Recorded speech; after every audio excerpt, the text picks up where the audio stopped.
I should have known the moment I saw the reservation. Howard Party of 50, private dining room, my sister's wedding reception. They booked my restaurant, the place where I've worked as a server for 3 years, where I've smiled through 1,000 demanding customers, cleared 1,000 plates, poured 1,000 glasses of wine. My parents didn't just want to celebrate Ava's perfect wedding, they wanted a show. "Grace," my mother's voice cut through the elegant dining room like a knife. "Since you're already here, why don't you make yourself useful?" She gestured at their table dripping with centerpieces and champagne flutes. "This is what you do, isn't it?" My father leaned back, arms crossed. "You're a waitress, so wait tables. This is the family's table." 50 faces turned toward me. Cousins, aunts, Uncle Jim from Dallas, all of them watching, waiting to see if I'd break. I picked up my serving tray with steady hands. Then Ethan Rowe walked in, my sister's boss, the CEO she'd been trying to impress for months. He froze mid-step when he saw me in my uniform carrying wine glasses toward my own family's table. His face went white. "Madam President," he said, voice barely above a whisper. "What are you doing here?" The room stopped breathing. My sister went pale. My mother's champagne glass slipped splashing onto white linen. And my father. For the first time in my entire life, Howard Parker had absolutely nothing to say. This is the story of how my family tried to humiliate me at my sister's wedding and accidentally exposed the one secret I'd been keeping for 5 years. A secret that would destroy everything they thought they knew about me. And trust me, by the end of this night, they'd wish they'd just let me serve the damn wine. My name is Grace Parker, and at 33 years old, I've learned that sometimes the cruelest wounds come wrapped in engraved invitations. I work as a server at Maison Bissay, one of the most exclusive French restaurants in the city, where reservations are booked 3 months in advance, and the wine list costs more than most people's monthly rent. What my family doesn't know is that I own it. The invitation arrived on a Tuesday afternoon, slipped under my apartment door in a cream-colored envelope with gold foil lettering. Ava's wedding. My little sister, 25 years old and still living at home, finally marrying her college boyfriend in what my mother had already declared would be the event of the season. I held the heavy cardstock in my hands, running my thumb over the embossed script, and felt that familiar tightness in my chest that always came with anything involving my family. But it was the venue line that made me freeze. Reception to follow at Maison Bissay, 7 o'clock. They'd booked my restaurant. My restaurant. The place where I'd spent 3 years carefully building a reputation, where I wore a black uniform and carried trays and smiled graciously at customers who sometimes didn't even look at my face when I refilled their water glasses. The place where nobody knew that the quiet server who worked Thursday through Saturday nights was actually the woman who'd built the entire operation from the ground up. I sat down heavily on my couch, still holding the invitation. This wasn't a coincidence. My mother had a favorite Italian place downtown. My father preferred the country club. But somehow for Ava's wedding, they'd chosen Maison Bissay. They knew I worked there. Of course they knew. I'd mentioned it once about 2 years ago during one of our quarterly obligatory family dinners. My father had laughed that particular bark of amusement he reserved for things he found pathetic. "French restaurant, huh?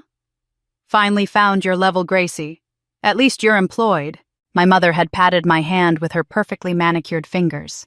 "It's honest work, dear. Nothing to be ashamed of." The unspoken words hung in the air, even if it is beneath us. That was the Parker family way. Howard and Marianne Parker, pillars of the community, with their beautiful colonial house and their matching Mercedes sedans, and their younger daughter who'd been homecoming queen and sorority president, and was now marrying a junior partner at a prestigious law firm. They valued appearances above everything. Success meant titles, corner offices, country club memberships. It meant things other people could see and envy. Manual labor in their world was something you hired other people to do. I'd never quite fit their vision. I'd dropped out of college at 18, a decision they still brought up at every possible opportunity, usually prefaced with a heavy sigh and, "If only you'd finished your degree." What they didn't know, what they'd never bothered to ask, was why I'd left school. They didn't know about the late-night phone calls from my grandmother about her progressive dementia, about how she'd wander into traffic if someone wasn't there to watch her. They didn't know that I'd spent 2 years caring for her, sleeping on her lumpy guest room mattress, learning to cook from her old recipe books, while she still remembered who I was. They just knew I'd dropped out, and in their eyes I'd been failing ever since. Ava, on the other hand, was perfect. She'd graduated with honors, pledged the right sorority, dated the right boys. She'd never challenged them, never questioned their values, never embarrassed them at dinner parties. She was everything I wasn't: compliant, conventional, committed to the performance. And now she was getting married at my restaurant. The next morning, I walked into Maison Bissé through the back entrance the way I always did when I wasn't working front of house. Nora was already in the office reviewing vendor invoices.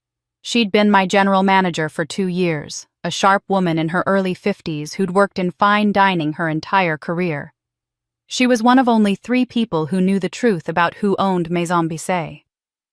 "Morning," she said, glancing up from her computer. Then she saw my face. "What's wrong?" I handed her the invitation. She read it slowly, her expression shifting from neutral to concerned. "Oh, Grace." "They don't know," I said quietly, "about me owning this place. They think I'm just a server. And they booked their daughter's wedding reception here." Nora set down the invitation like it might bite her. "That's either the world's most unfortunate coincidence or—" "It's deliberate," I finished. "It's my mother's way. She wouldn't miss the opportunity to remind me of my place." Nora was quiet for a moment, her fingers drumming against the desk. Then she said carefully, "There's something else you should know. They called yesterday with a special request." My stomach dropped. "What kind of request?" She met my eyes, and I saw genuine sympathy there.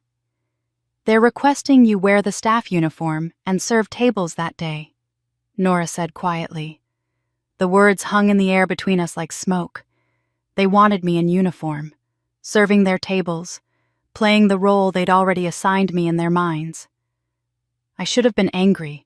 I should have refused, pulled rank, reminded Nora that I owned every table, every chair, every crystal glass in this building. Instead, I felt something unexpected settle over me, a strange, cold clarity. "I'll do it," I said. Nora's eyes widened. "Grace, you don't have to." "I know I don't have to." I picked up the invitation again, studying my sister's name in that elaborate script. "But I'm going to." She leaned back in her chair, watching me with the careful attention of someone trying to solve a puzzle. Why? I thought about that question for a long moment. Why would I willingly walk into my own humiliation? Why would I put on that uniform and let my parents parade me in front of 50 guests as proof of my failure? Because, I said finally, I need to know if I can. If you can, what? If I can stand in front of them knowing exactly who I am and not need them to know it too. I met her eyes. My whole life, I've let their opinion of me matter. Every disappointed look, every comparison to Ava, every time my father introduced me to his colleagues and changed the subject when they asked what I did for a living, it all mattered. It all hurt. I set down the invitation. "This feels like the final test. Can I be Grace Parker, the woman who built this place from nothing and still hold a serving tray without needing to prove anything to anyone?" Nora was quiet for a moment. Then she said softly, "That's either the healthiest thing I've ever heard or the most self-destructive." "Maybe both," I admitted. Over the next week, word spread through the staff. Not about my ownership, which remained locked tight between Nora, our head chef Marcel, and our accountant, but about the fact that I'd be working Ava's wedding, that I'd requested the assignment myself. The reactions were mixed. Marcus, one of our veteran servers who'd trained me when I first started working front of house, pulled me aside after the Thursday dinner service. "You sure about this, Grace, working your own sister's wedding?"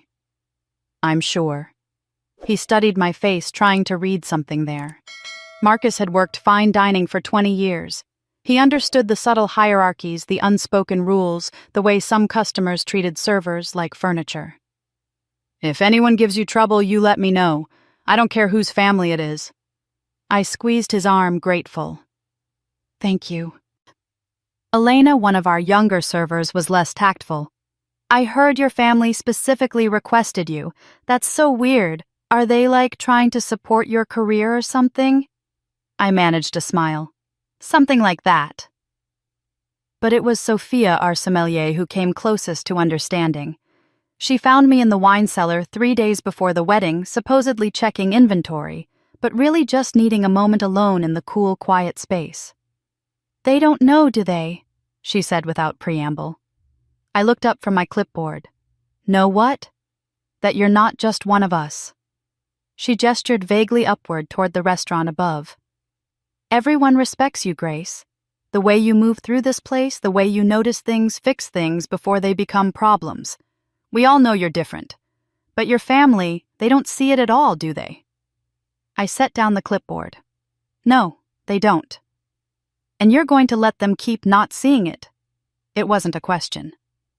For now, Sophia shook her head slowly. I don't understand you. If my family treated me like that, I'd want them to know.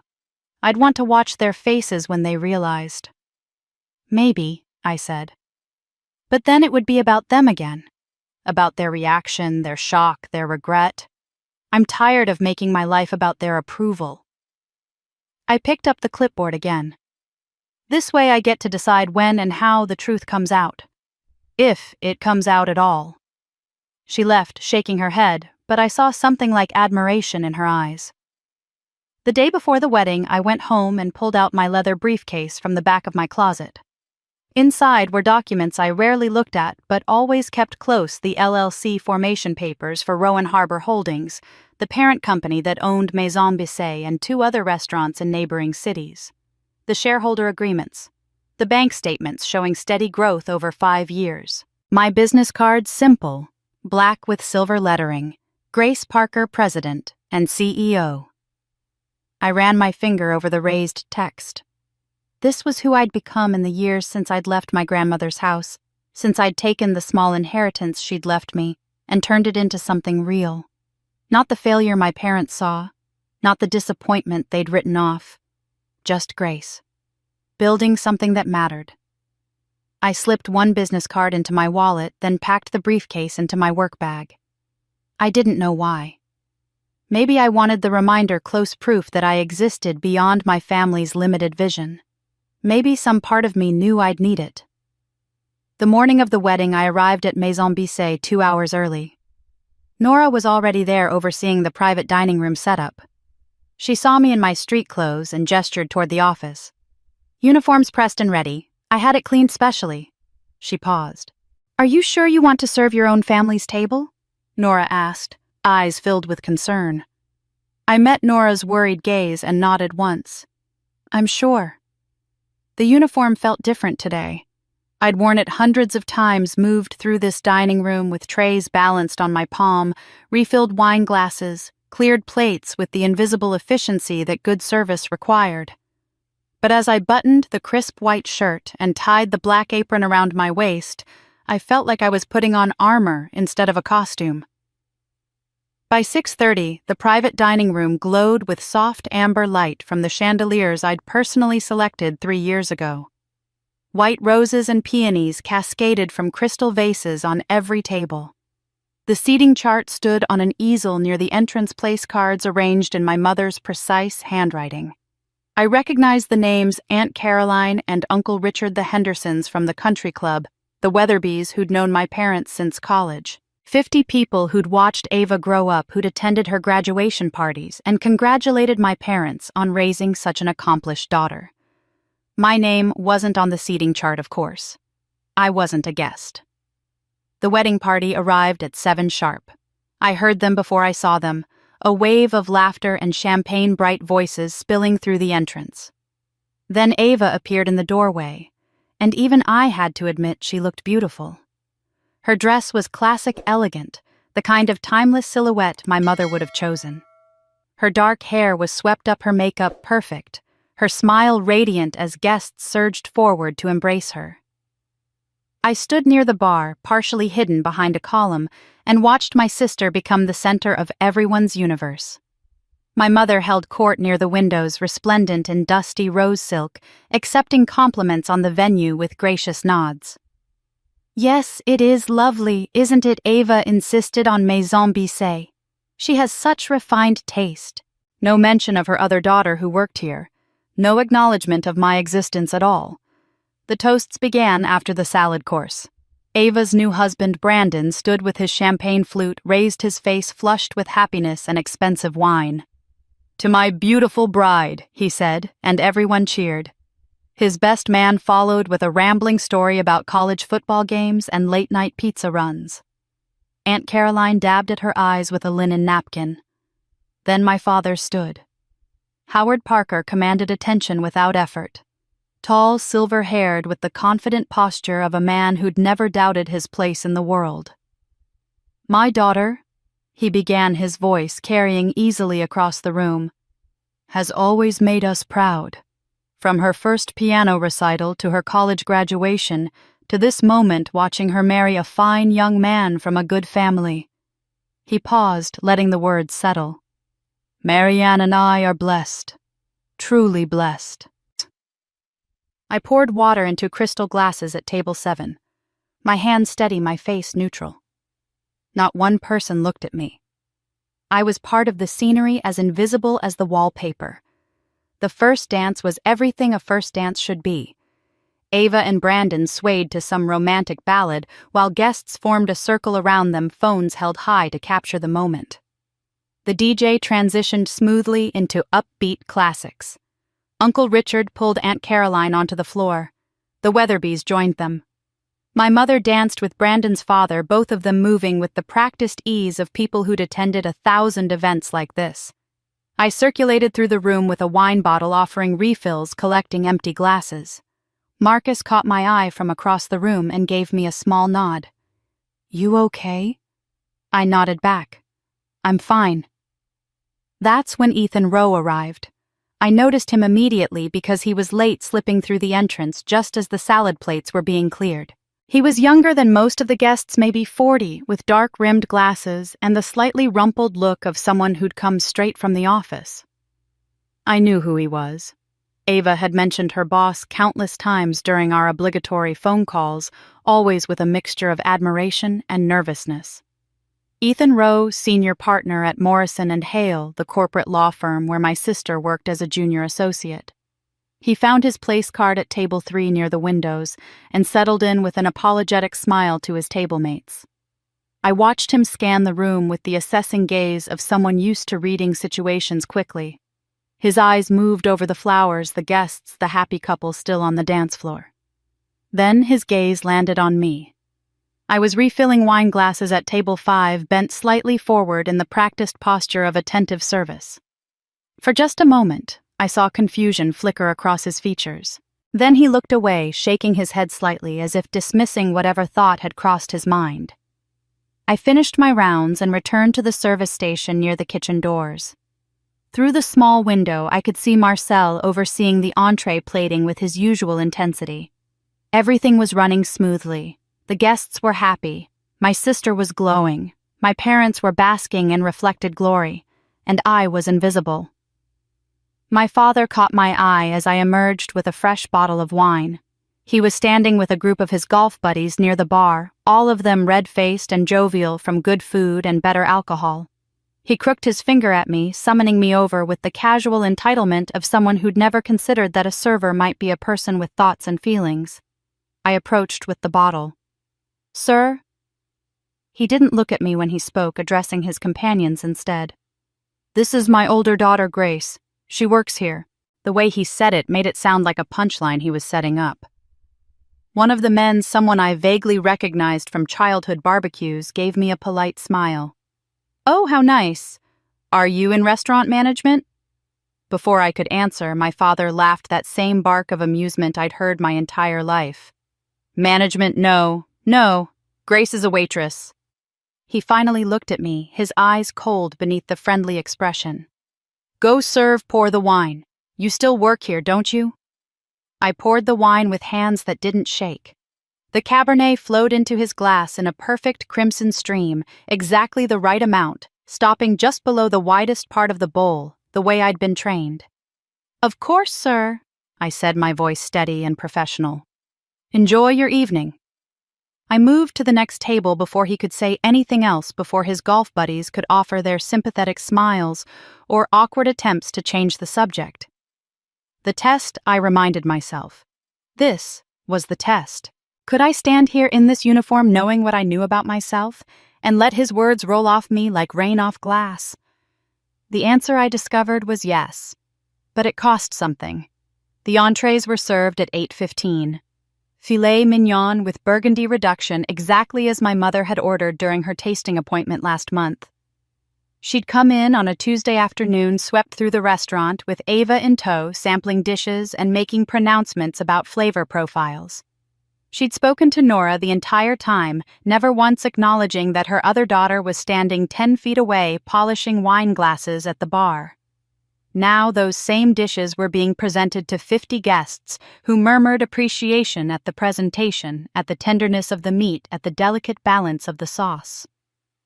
I watched Marcus and Elena work the room with smooth efficiency, their movements synchronized from years of practice. I should have been in the kitchen overseeing the timing, checking Marcel's plating, ensuring everything met the standards I'd set for this place. Instead, I was refilling water glasses and removing empty bread baskets. My mother found me near the dessert station. "Grace, darling," she said, her voice pitched just loud enough to carry to the nearby tables. The Hendersons were seated 3 feet away. Aunt Caroline and Uncle Richard were even closer. "Since you're here anyway, would you mind terribly clearing some of these plates? The staff seems a bit overwhelmed." She gestured vaguely at the tables where, in fact, no plates needed clearing yet. The entree course was barely finished. I looked at her directly for the first time that evening. Marianne Parker, 62 years old. Her face smooth from expensive creams and strategic Botox. Her smile as perfect and empty as a magazine advertisement. She wanted an audience for this moment. She'd positioned herself deliberately. "Of course, Mother," I said. "Happy to help." I began gathering plates from table 8, even though Elena was already moving toward them with her service tray. Mrs. Henderson, who'd known me since I was in elementary school, looked uncomfortable. "Oh, Grace, you don't have to." "It's no trouble at all," my mother interjected smoothly. She touched Mrs. Henderson's shoulder with practiced warmth. "Grace is so dedicated to her work. We're very proud of how seriously she takes her responsibilities." The subtext hung in the air, unspoken but clear. At least she has responsibilities now. At least she's employed. I stacked the plates carefully, my movements precise. Behind me, I heard my mother continue talking to the Hendersons, her voice carrying that particular tone she used when discussing topics she found mildly distasteful, but was too polite to criticize directly. "She's been here for 3 years now. It's been good for her, I think. Structure. Routine." A delicate pause. After everything. After everything. The phrase my parents used to describe the years I'd spent caring for my grandmother, as if it were some shameful period of unemployment rather than a deliberate choice. They'd never asked what I did during those years. Never wondered how I paid rent, bought groceries, managed to stay afloat. They'd simply written me off as another disappointment, another conversation they had to navigate carefully at dinner parties. "At least she has a job." My father's voice drifted over from the bar where he'd moved with his golf buddies. "Not unemployed like before." His companion, someone I didn't recognize, made a vaguely agreeing sound. My father continued warming to his theme. "We were worried for a while there. After she dropped out, she just seemed lost. But this, well, it's honest work." The words landed like stones in still water, creating ripples that spread through nearby conversations. I saw heads turn slightly, guests pretending not to listen while absorbing every word. My sister's wedding was lovely. Yes, but family drama was always more interesting than centerpieces. I carried the plates toward the kitchen, my spine straight, my expression calm. In the reflective surface of the stainless steel doors, I caught a glimpse of myself. White shirt, black apron, hair pulled back in a neat bun. I looked exactly like what they thought I was. But my eyes were different. Cold, proud, unbroken. I pushed through the doors into the controlled chaos of the kitchen. Marcel glanced up from garnishing dessert plates, took one look at my face, and said something sharp in French to his sous chef. Then he crossed to me in 3 strides. "They are treating you badly," he said. Not a question. "They're treating me exactly how they always have. I'm just noticing it more clearly now." I set down the plates. "How's the dessert service looking?" He studied me for a long moment, then nodded slowly. 10 minutes. The chocolate torte is perfect." He paused. "You are too good for them, Grace. You know this, yes?" "I'm beginning to," I said. When I returned to the dining room, the energy had shifted. Guests were standing, moving between tables, the formality of the meal giving way to the relaxed socializing of after-dinner drinks. Ava was laughing with her bridesmaids near the windows. Brandon was deep in conversation with Ethan Rowe, probably talking shop about corporate law. My parents held court near the center of the room, my father's arm around my mother's waist, both of them glowing with satisfaction. I picked up a tray of empty champagne flutes from table 3. That's when Ethan Rowe turned his gaze, sweeping the room in that assessing way of his. His eyes landed on me, really looked at me this time, and I watched recognition slam into him like a physical force. His face went white. The champagne glass in his hand trembled slightly. He took 2 steps toward me, his expression somewhere between shock and confusion, and when he spoke, his voice cut through the ambient noise of conversation and clinking glasses like a knife through silk. "Madam President." Ethan looked up, froze, then asked, "Why are you here?" The room froze. It happened in layers like dominoes falling in slow motion. The couple nearest us stopped mid-sentence, their conversation dying in their throats. Then the table behind them went quiet. Then the next. The silence spread outward in concentric circles until 50 people stood suspended in a moment that felt like stepping off a cliff, that breathless instant before gravity takes hold. Even the ambient sounds disappeared. No clink of silverware against china. No rustle of napkins. No background murmur of multiple conversations blending into white noise. Just Ethan Rowe's voice hanging in the air like a bell that had been rung and couldn't be unrung. "Madam President?" I stood there with my tray of empty champagne flutes, still wearing my server's uniform, and watched the confusion ripple across faces I'd known my entire life. Aunt Caroline's mouth opened slightly. Mrs. Henderson blinked rapidly as if trying to clear her vision. Uncle Richard looked from Ethan to me and back again, his expression utterly bewildered. But it was the staff reaction that told the real story. Marcus had been clearing table 6 when Ethan spoke. I saw him freeze with a stack of dessert plates balanced in his hands, his eyes going wide. He knew. Of course he knew. He'd worked here long enough to notice things, to pick up on the way Nora deferred to me on certain decisions, the way I moved through this restaurant with unconscious ownership. Elena stood near the kitchen doors, her serving tray tilted at a dangerous angle, staring at me with her mouth literally hanging open. She'd asked me once months ago why I cared so much about the temperature of the dining room, why I noticed when a single light bulb needed replacing. I'd deflected with a joke about perfectionism. Now I could see her mentally reviewing every interaction we'd ever had, watching the pieces click into place. Sophia emerged from the wine cellar at exactly the wrong moment, a bottle of vintage port in her hands for the after-dinner service. She took in the frozen tableau, saw Ethan staring at me with that mixture of respect and confusion, and her eyes met mine across the room. There was no surprise in her expression. Only a small, knowing nod, as if I'd finally confirmed something she'd suspected all along.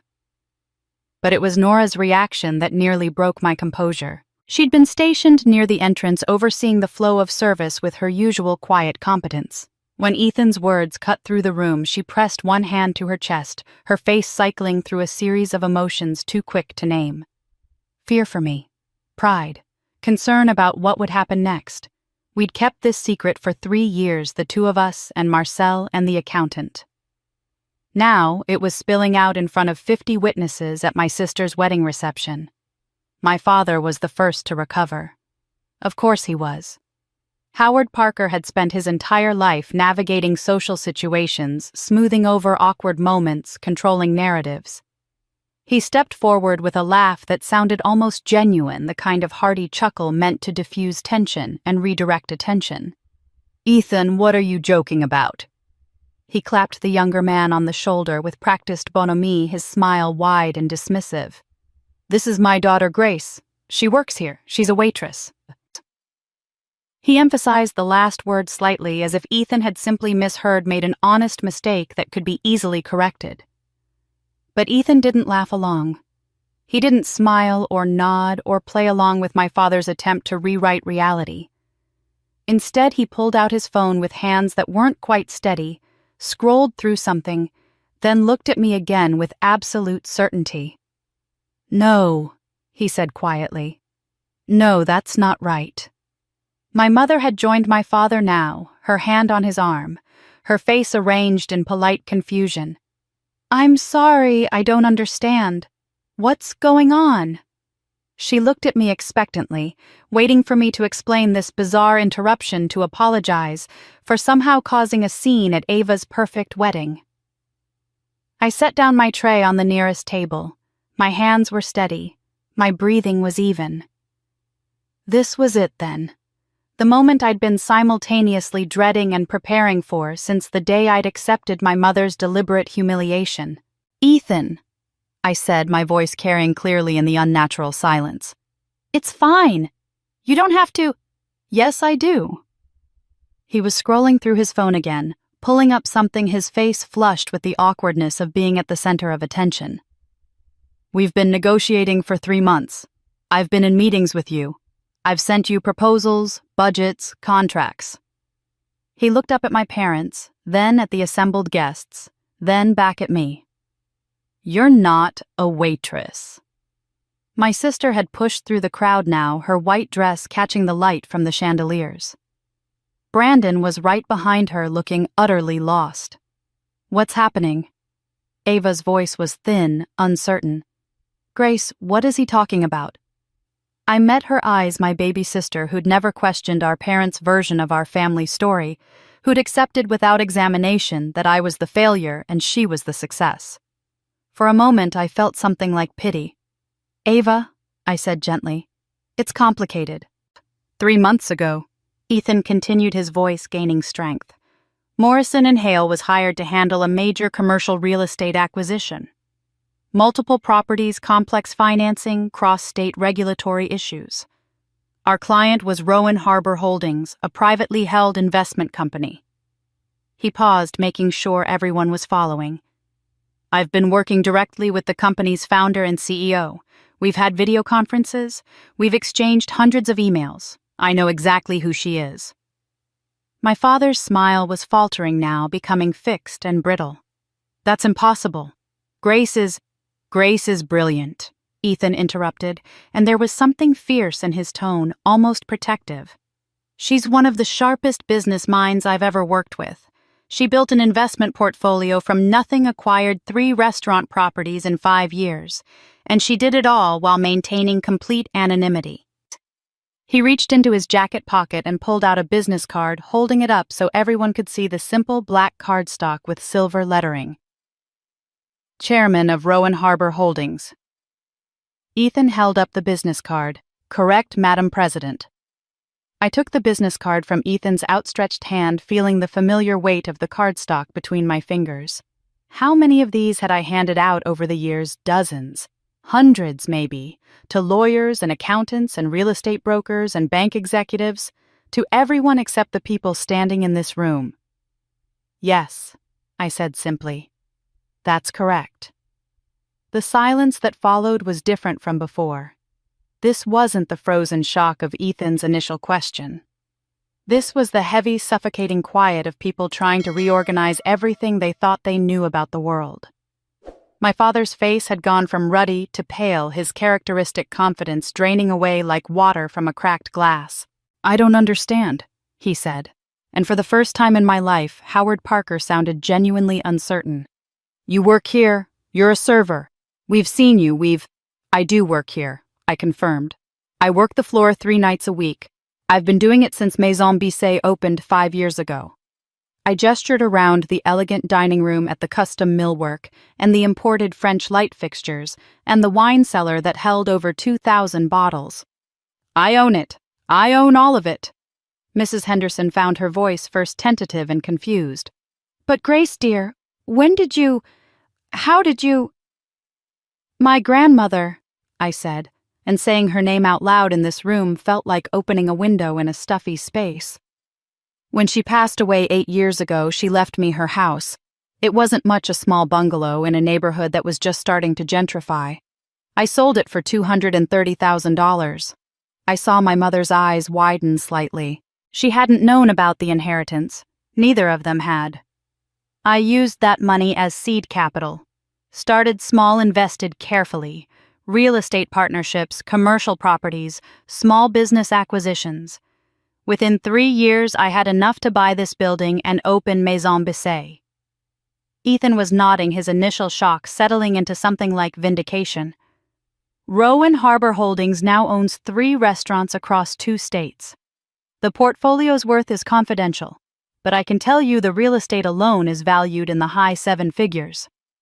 He looked at my parents with something close to incredulity. You really didn't know. My mother had found her voice, though it came out thinner than usual. But why would you hide it? Why wouldn't you tell us you were successful? It was such a perfectly Marianne Parker question.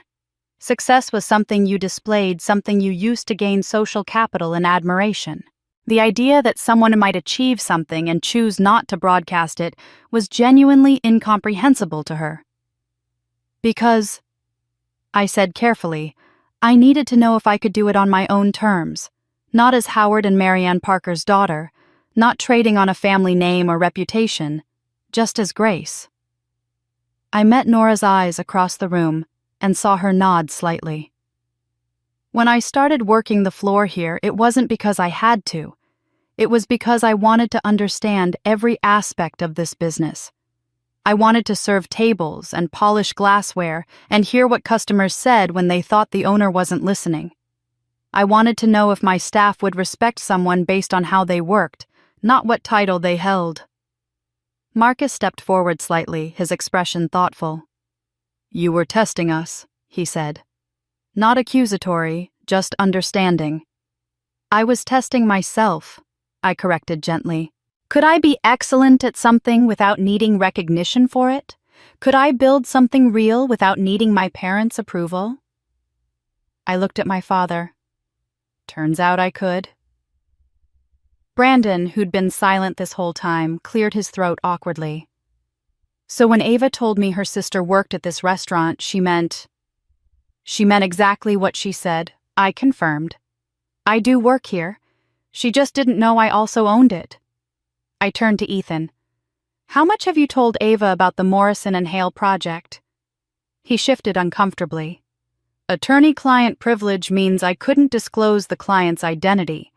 She knew I was working on a major acquisition deal, but all our firm's communications with Rowan Harbor went through your corporate counsel and directly to you. She had no way of knowing. My sister had been standing frozen, her perfect wedding makeup starting to streak slightly as tears gathered in her eyes. 3 months, she whispered. Ethan's been working on this deal for 3 months. He kept talking about how impressed he was with the client, how sharp they were, how they'd built something remarkable from nothing. Her voice broke slightly. He was talking about you. I didn't know it was your sister, Ethan said quickly, looking between us. Not until tonight. Grace uses her middle name for business. Rowan. I'd never made the connection. The guests were starting to murmur now, the shock giving way to speculation and reassessment. I could see the mental calculations happening, people reviewing every interaction they'd had with me, every dismissive comment, every pitying smile. Aunt Caroline looked genuinely stricken. Uncle Richard kept shaking his head as if trying to clear it. My father rallied, drawing himself up with visible effort. Well, he said, his voice attempting joviality and landing somewhere near desperate. This is quite a surprise. If we'd known, we certainly would have. He trailed off, perhaps realizing there was no good end to that sentence. Would have what? I asked quietly. Treated me differently, respected my choices, stopped introducing me as your disappointing daughter. The room went silent again. I didn't tell you because I needed to prove something to myself, not to you. I needed to know that my worth wasn't dependent on your recognition. Ava took a shaky step toward me, her hands trembling. You kept this from us, she whispered. But it was Ethan who answered, his voice firm and clear in the hushed room. No, she just didn't need to brag. Ethan's words hung in the air, and I felt something crack open inside me, some carefully maintained wall that had been holding back 15 years of memories I'd tried not to examine too closely. The room was still silent, still waiting, and suddenly I was 18 again, standing in my parents' pristine living room with my backpack at my feet and my grandmother's desperate phone call still echoing in my ears. I need to take a semester off, I'd told them. It was October of my freshman year. I'd been at State for exactly 6 weeks. Grandma Eleanor called. She's getting worse. She wandered into traffic yesterday. The neighbors found her 3 blocks from home in her nightgown. She needs someone with her. My father hadn't even looked up from his newspaper. Eleanor has plenty of money. She can hire a nurse. She doesn't want a stranger. She wants family. I'd been so young then, so certain that explaining would make them understand. I can take classes online or maybe audit some courses at the community college near her house. I'll go back to State next fall when she's more stable. My mother had set down her coffee cup with that precise, controlled movement that meant she was annoyed. Grace, this is exactly the kind of impulsive decision-making we've worried about. You can't just throw away your education because your grandmother is having a difficult time adjusting to aging. She has dementia. I'd said, my voice sharper than I'd intended. It's not adjustment. It's a disease. She's forgetting how to get home. She's forgetting to eat. Someone needs to be there. Then we'll find someone, my father had said, finally lowering his newspaper.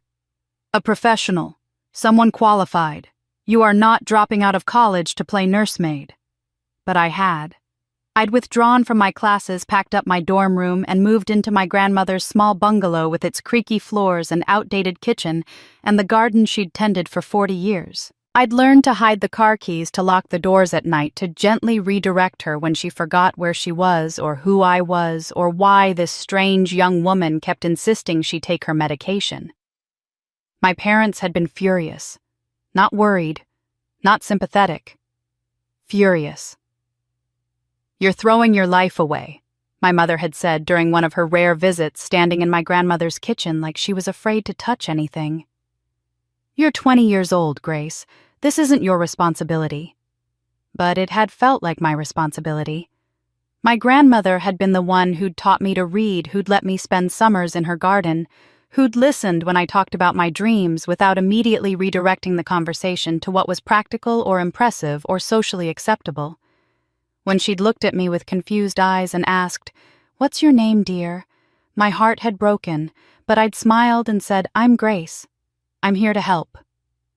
I'd stayed for 2 years. 2 years of watching a brilliant, vibrant woman slowly disappear into fog. 2 years of explaining over and over who I was, where we were, why the neighbors looked different than she remembered.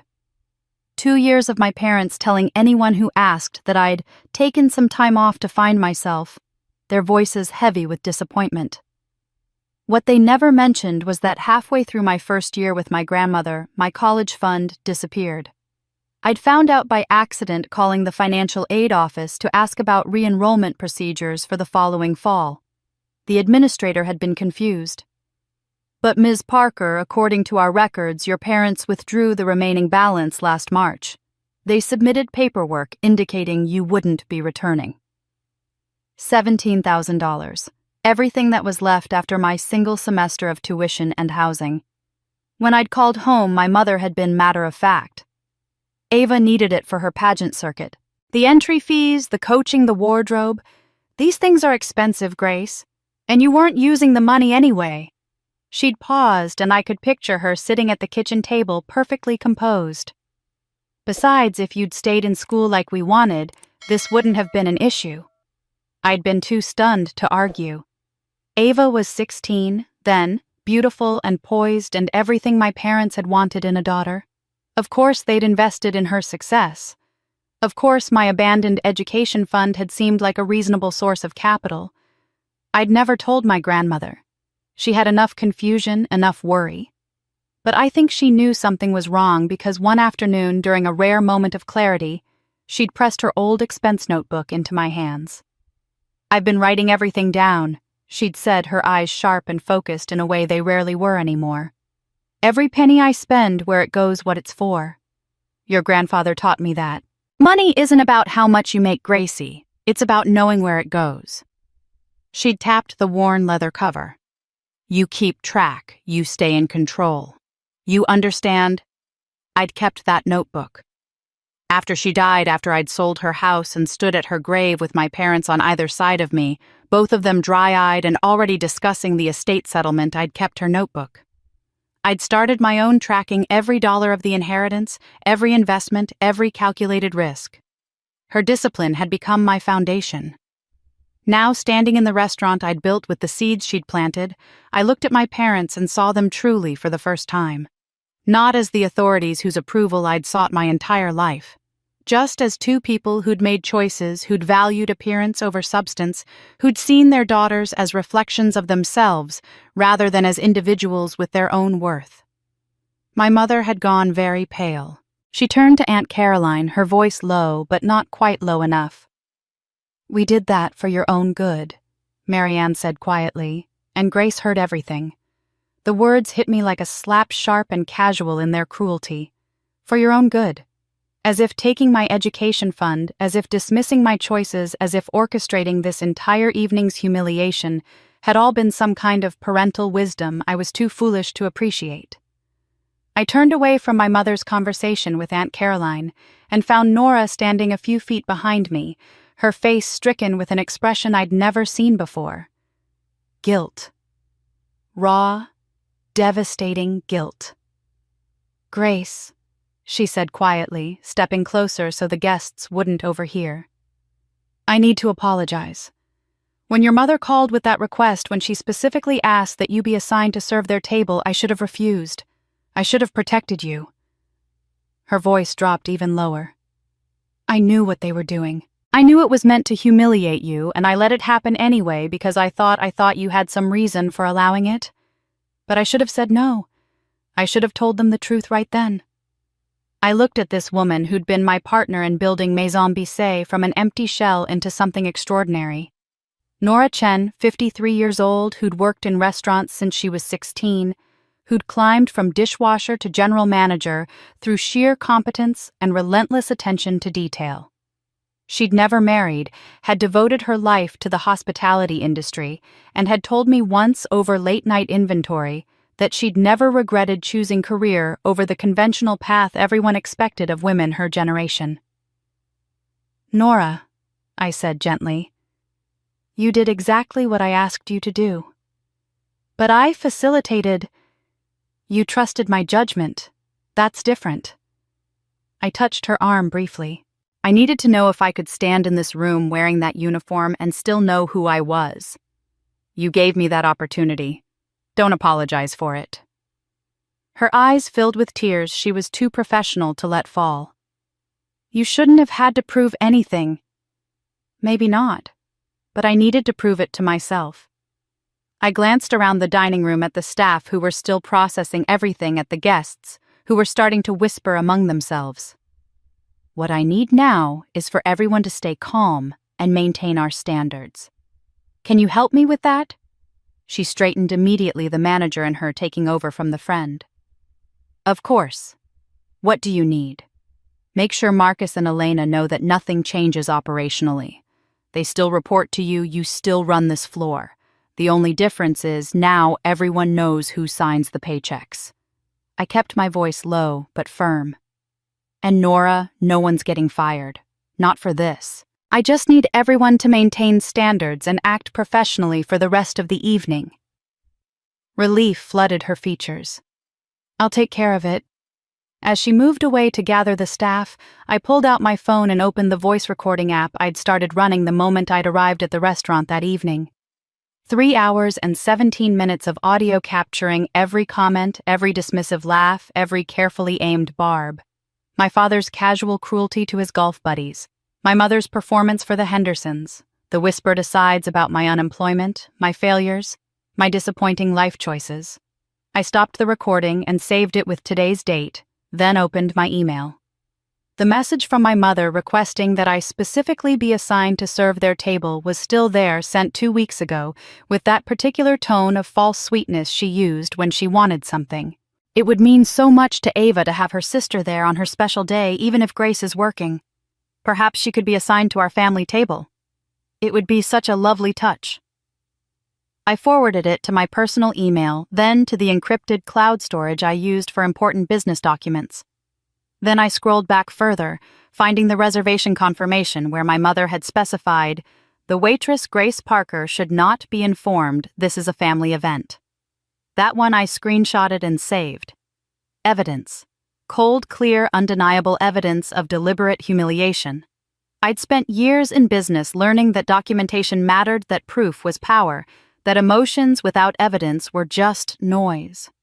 My parents had underestimated me in so many ways, but perhaps their biggest mistake was assuming I'd face this evening unprepared. My phone buzzed with a text. Ethan. I'd given him my business number months ago during our first negotiation call before either of us knew about the family connection. The message was brief. Just got call from colleague. 3 Morrison & Hale board members attended wedding as family friends. They just put pieces together. Very interested in meeting the woman behind Rowan Harbor. Should I introduce them? I looked across the room and spotted them immediately. The 3 older men in expensive suits who'd been sitting at table 9, who I'd assumed were Brandon's relatives or family friends. Board members of one of the most prestigious corporate law firms in the state, watching me with expressions of keen interest. This evening had started as my parents' attempt to put me in my place. It was rapidly becoming something else entirely. I typed back, "Give me 10 minutes to handle family situation first." His response came immediately. "Take your time. They're not going anywhere. This is better than any theater." A second text followed before I could put my phone away. "Also, for what it's worth. I've been in business 20 years. Never met anyone who handled a hostile situation with more grace." Pun intended. I smiled despite myself, then felt my phone buzz again with a third message from Ethan. "The board members are here, ready to start your show." I slipped my phone back into my apron pocket and turned my attention to the dining room where the initial shock was beginning to settle into uncomfortable awareness. The revelation of my identity had created a strange, suspended reality where no one quite knew how to proceed. Guests kept glancing between me and my parents, waiting for someone to provide direction, to explain how this evening should continue now that all the assumptions had been upended. My father decided to take control the way he always did when situations threatened to slip beyond his grasp. He walked to the center of the room with the confident stride of a man accustomed to commanding attention, picked up a champagne flute from the nearest table and raised it high. "Well," he said, his voice booming with forced joviality, "this has certainly been an eventful evening. But let's not forget why we're all here. We're celebrating Ava and Brandon's marriage." He paused, letting his gaze sweep across the assembled guests. "In times of change and surprise, it's important to remember our foundations, to remember who we are and where we come from." His eyes found mine across the room, and I saw the challenge there. "I'd like to propose a toast to those who know their place in this world. To those who understand that true success isn't just about what you accomplish, but about how you carry yourself, how you treat others, how you maintain dignity and grace even when circumstances are uncertain." The irony of his words would have been funny if they weren't so deliberate. He was reclaiming the narrative, positioning himself as the arbiter of proper behavior, while simultaneously taking a shot at me for disrupting his carefully constructed evening. Several guests raised their glasses uncertainly, not quite sure if they were supposed to drink. I smiled. It was the kind of smile I'd perfected in business negotiations, the one that gave away nothing while promising everything. Sophia! I called across the room to our sommelier who was standing near the wine storage with an expression of barely contained anticipation. Would you bring out the Chateau Margaux, the 2010, I think? Time to serve the premium selections. She understood immediately, her eyes lighting up with something close to delight. Of course, Ms. Parker. Which tables? All of them, I said clearly. Except the family package table. That one gets the house Cabernet as specified in the original booking contract. The temperature in the room seemed to drop several degrees. Sophia disappeared into the wine cellar while I walked calmly to the service station, aware that every eye was following me. Marcus appeared at my elbow, his expression carefully neutral. The 2010 Margaux, he said quietly. That's $300 a bottle. I know.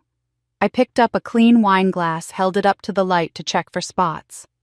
My restaurant, my wine, my decision about who gets to enjoy it.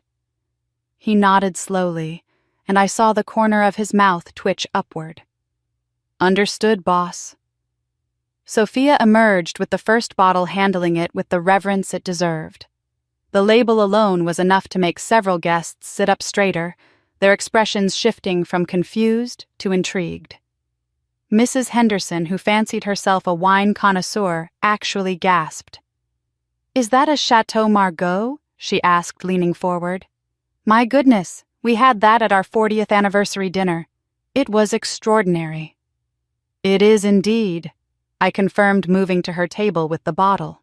One of the finest Bordeaux in our cellar, perfect for celebrating special occasions. I poured with practiced precision, the deep garnet liquid catching the chandelier light. Compliments of the house, of course. I moved from table to table, Sophia bringing additional bottles as needed. The Weatherbys, the Hendersons, Brandon's parents, who looked simultaneously grateful and deeply uncomfortable. The Morrison and Hale board members, who accepted their pours with knowing smiles. Ethan raised his glass to me in silent acknowledgement. At the family table, I could see my mother's face growing progressively tighter. My father had set down his champagne flute and was watching me with an expression I couldn't quite read. Aunt Caroline whispered something to Uncle Richard, who shook his head in response. When I reached table 8, directly adjacent to my parents' table, Mr. Weatherby took a sip of his wine and closed his eyes in appreciation. Magnificent! He declared loudly enough for the surrounding tables to hear. Grace, this is extraordinary. What a generous gesture. Only the best for our guests, I replied smoothly. Excellence is our standard at Maison Bisset. I completed my circuit of the room, every table now served with premier wine except one. The contrast was impossible to miss. Guests were starting to murmur, comparing their pours, holding their glasses up to admire the color and clarity. The Morrison and Hale board members were engaged in what appeared to be a serious discussion about the wine's characteristics, their voices carrying across the room. At the family table, my mother lifted her glass and took a sip. I watched her face as she recognized the difference, saw her glance at the neighboring tables with their obviously superior wine, then look back at her own glass with dawning realization. My father tried one more time to salvage his authority. Grace! He called out, his tone attempting lightness but landing somewhere closer to irritation. I think there's been a mix-up with the wine service. Perhaps you could— No mix-up, Dad, I interrupted gently. Your table received exactly what was specified in the booking contract. The family package, standard house wine with dinner service. If you'd wanted the premium selections, that would have required an upgrade. I tilted my head slightly. Of course, as the person who approved the menu and the wine pairings for this event, I assume you understood the distinction when you made your choices. The room had gone quiet again, but this time the silence felt different. Expectant, almost hungry. Ava stood abruptly, her face flushed, her hands gripping the edge of the table. Why are other tables being served better wine? She demanded angrily. I met my sister's furious gaze with perfect calm, the kind of composure that came from knowing exactly where I stood and what I was doing. This wasn't about petty revenge or small-minded cruelty. This was about clarity, about showing them finally what it felt like to be treated as less than. Because, I said, my voice light and professionally pleasant, this table ordered the standard package. It doesn't include upgrades. I gestured to the wine list that sat on the center of their table, the same list that had been there since the reception began. The premium wine service is listed here under additional options. You would have needed to request it when you finalized the booking contract. Ava looked like I'd slapped her. But we're family. You're my sister. I am your sister, I agreed. I'm also the owner of this establishment. And in this establishment, every customer receives exactly what they order and pay for. No more, no less. I kept my tone gentle, almost sympathetic. It's one of the reasons Maison Bissé has such an excellent reputation. Consistency, fairness, no special treatment based on personal relationships. My mother's face had gone from pale to crimson, a flush creeping up her neck and spreading across her carefully made-up features. She set her wine glass down with a sharp click against the tablecloth, her movements tight and controlled in the way they always were when she was struggling to contain her anger in public. "This is ridiculous," she said, her voice low and sharp. "Grace, stop this nonsense immediately. You're embarrassing yourself and your sister on her wedding day." "I'm following the booking contract that you signed," I replied evenly. "The same contract that specified I should wear my uniform and serve your table tonight. The same contract that specified standard package service. I'm simply honoring our agreement." The silence at the family table was absolute. Brandon looked like he wanted to disappear into the floor. Aunt Caroline was staring at her wine glass as if it held the answers to life's great mysteries. Uncle Richard had his hand over his mouth, possibly hiding a smile. My father's jaw was clenched so tightly I could see the muscle jumping beneath his skin. At the neighboring table, I heard Mrs. Weatherby whisper to her husband, "Oh my goodness, did you hear that? They specifically requested she wear the uniform and serve them." Her voice carried just enough to reach several nearby tables. "How absolutely awful!" Mr. Weatherby's response was equally audible. "And now they're upset about the wine after treating her like that. The nerve." I watched the realization spread through the room like ripples on water. The guests were beginning to understand not just that I owned the restaurant, but that my parents had deliberately orchestrated this evening to humiliate me. The champagne toasts, the seating arrangements, the request for me to serve in uniform, all of it took on a different meaning in light of the truth. The Morrison & Hale board members were watching with undisguised fascination. One of them, a distinguished man with silver hair who I recognized from the firm's website as the managing partner, leaned over to speak with Ethan. I saw Ethan nod, then pull out his phone and type something. My phone buzzed in my pocket a moment later. I didn't need to check it to know it was from him, but I glanced down anyway. "True leadership," the message read. "No need to raise voice, just quiet competence and unshakable standards. Watching you handle this is masterclass in dignity. Board members agree. One just said, that's the kind of person we want to work with." I allowed myself a small smile and slipped the phone back into my pocket. My father was standing now, his hands braced on the table, his face a mask of barely controlled fury. "You've made your point, Grace," he said, his voice tight. "Very clever, very amusing. Now perhaps you could stop playing games and actually act like part of this family." "I am acting like part of this family," I said quietly. "I'm acting exactly the way you taught me to act, with clear expectations, firm boundaries, and consistent follow-through on agreements. Isn't that what you always told me? That success comes from discipline and standards?"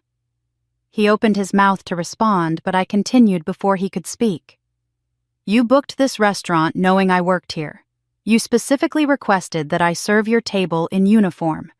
You've spent the entire evening making sure everyone knew I was just a waitress, someone who knew her place, someone who understood the natural order of things." I looked around the table, meeting each person's eyes. "I gave you exactly what you asked for. The only difference is that now everyone knows the full context." My mother's hands were shaking slightly as she reached for her water glass. "You had no right to humiliate us like this." "I didn't humiliate you," I said, and for the first time I let a hint of steel enter my voice. You humiliated yourselves. I just stopped pretending not to notice. The entrance to the private dining room opened, and one of our newer staff members, a young man named David, who usually worked the host stand, stepped inside, looking uncertain. He carried a large manila envelope and was scanning the room as if unsure where to go. Nora intercepted him quickly, speaking in low tones. I saw her glance toward the family table, then nod. She took the envelope and approached my father with professional courtesy. "Excuse me, Mr. Parker," she said, her voice carrying clearly in the hushed room. "A certified letter for Mr. Howard. It just arrived by courier. They said it was time-sensitive."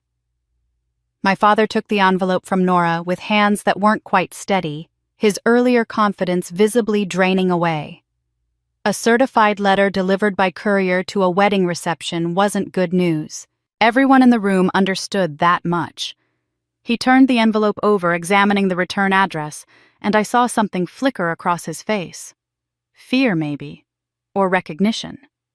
He glanced at my mother, and some wordless communication passed between them, the kind of silent exchange that came from 40 years of marriage. "It's probably just business," my mother said brightly. Too brightly, her voice pitched for the surrounding tables to hear. "Howard, why don't you look at it later? This is hardly the time." But my father was already tearing open the envelope with fingers that fumbled slightly at the seal. He pulled out several pages of official-looking documents, his eyes scanning the first page. Then the second. I watched the color drain from his face in real time, watched his shoulders tighten, watched his jaw clench so hard I thought I heard his teeth grind. "Howard." My mother's voice had lost its artificial brightness. "What is it?" He didn't answer immediately, just kept staring at the papers like they might spontaneously combust if he looked at them hard enough. When he finally spoke, his voice was barely above a whisper. "It's from Riverside Community Bank." The name meant nothing to most of the guests, but I felt something cold settle in my stomach. Riverside Community Bank was a small regional institution that Rowan Harbor Holdings had acquired a minority stake in 18 months ago. We didn't control, it didn't manage day-to-day operations, but we had representation on the board and oversight of major lending decisions. I'd approved that investment personally, and I'd never bothered to check if my parents banked there. My mother reached for the papers, but my father held them away from her, his eyes still scanning the pages. "It's a notice of default," he said, his voice hollow. "The wedding loan. They're calling it due immediately. 60 days to pay in full, or they initiate foreclosure proceedings on the lake house." The wedding loan. I felt the pieces clicking together with sickening clarity. "What wedding loan?" Ava's voice was small, confused. "Dad, what are you talking about?"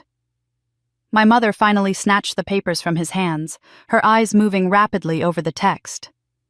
"This is a mistake," she said, but her voice lacked conviction. "We've been making payments. We haven't missed anything." "Read the second page," my father said flatly.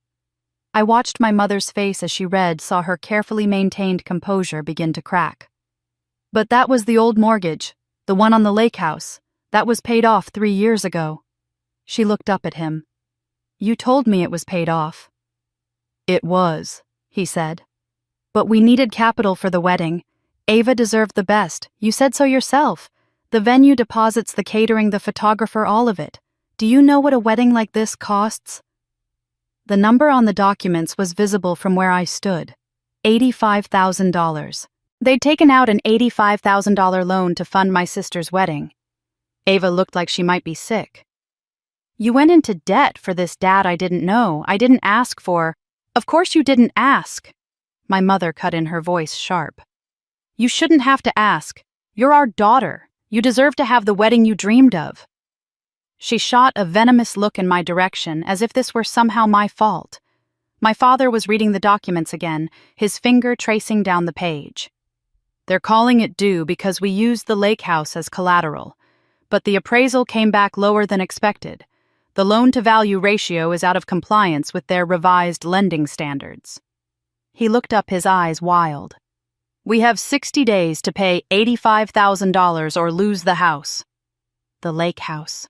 The place where they'd spent every summer for the past 20 years, where they entertained guests and hosted 4th of July parties and took Christmas card photos on the dock. It was as much a part of their identity as their colonial in town, maybe more so. Losing it would be a public humiliation they couldn't survive. Uncle Richard cleared his throat uncomfortably. Howard, I'm sure if you talk to the bank, explain the situation. The bank doesn't care about situations, my father snapped. They care about numbers, about risk assessment and loan compliance and... He trailed off, his eyes finding mine across the table. Rowan Harbor Holdings. That's the minority stakeholder mentioned in the letter. Your company. Everyone's attention swung to me. I stood very still processing this information. I owned shares in the bank that held my parents' debt, the bank that was now threatening foreclosure. This should have come across my desk and the quarterly reports should have been flagged in the risk assessment meetings. But I'd been so careful about maintaining separation between my business and my family that I'd never thought to check if they were customers of any Rowan Harbor properties. I didn't know, I said clearly. The bank's management makes lending decisions independently. I don't review individual loan files. But you could fix this. My mother's voice was desperate now, all pretense of composure abandoned. You're on the board. You have influence. You could make them extend the terms, adjust the appraisal, something. I could, I agreed, if there were legitimate grounds for modification. Legitimate grounds! My father's voice was rising now, anger overtaking panic. We're your family, your parents. That's not legitimate enough. The room was deathly silent. Even the catering staff had stopped moving, frozen in place like actors in a tableau. No, I said quietly. Actually, it's not. My father crumpled the notice in his fist, his face contorted with rage and fear in equal measure. He turned to my mother, his voice low and urgent. Howard gritted his teeth. Need to figure this out tonight. My parents huddled together at their table. My father's hands shaking as he smoothed out the crumpled notice, both of them speaking in urgent whispers that I couldn't quite hear. The other guests had begun to drift into small conversations, uncomfortable energy filling the space where celebration had been just hours before. Brandon stood awkwardly beside his new wife, clearly unsure whether to comfort her or give her space. I needed air. I needed a moment away from the weight of 50 pairs of eyes, from the complexity of what had just unfolded. I moved toward the side exit that led to the small courtyard behind the restaurant, the private space where staff took their breaks, and where I sometimes sat late at night reviewing financial reports under the strings of Edison lights. I'd barely made it through the door when I heard footsteps behind me. Grace, wait. Ava's voice. I turned to find my sister standing in the doorway, still in her wedding dress, her professionally styled hair starting to come loose from its pins. Her makeup was smudged slightly under her eyes. She looked younger suddenly, less like the polished bride who'd floated through the ceremony, and more like the kid sister I remembered from childhood. Can we talk? She asked. Please, just the two of us. I nodded and stepped fully into the courtyard. The cool night air was a relief after the warmth of the crowded dining room. Ava closed the door behind her, muffling the sounds from inside, and we stood there in the gentle glow of the lights, two sisters who barely knew each other anymore. I need you to understand something, she said, her voice shaking slightly. About tonight, about this restaurant. Ava, you don't have to explain. I know Mom and Dad chose... They didn't choose it, she interrupted. I did. I stared at her, not understanding. What? She wrapped her arms around herself despite the mild evening temperature. 6 months ago, I was scrolling through Facebook at work. Bored, avoiding a brief I was supposed to be writing. I found your old profile, the one you haven't updated in years. There were check-ins, dozens of them. High-end restaurants in 3 different states, always tagged at opening nights or special events, always with comments from chefs and managers thanking you for your support and partnership. My heart started beating faster. I'd forgotten about those posts made years ago before I'd learned to be more careful about my digital footprint. At first, I thought maybe you were dating someone in the restaurant industry, Ava continued. Someone successful who took you to these places. But then I started researching the restaurants themselves. 3 of them had the same parent company listed in their business filings, Rowan Harbor Holdings. She looked at me directly. It took me about 2 hours to figure out that you weren't just working in restaurants. You owned them.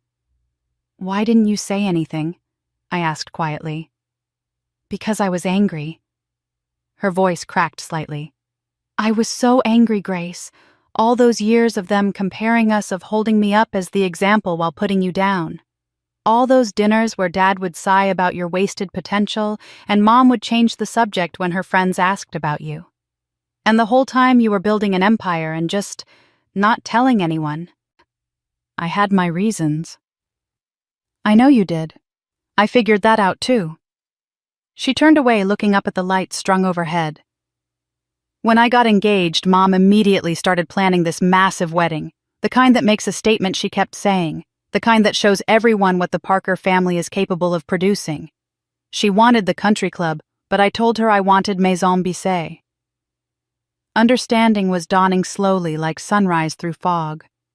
You knew I worked here. I knew you owned it, Ava corrected.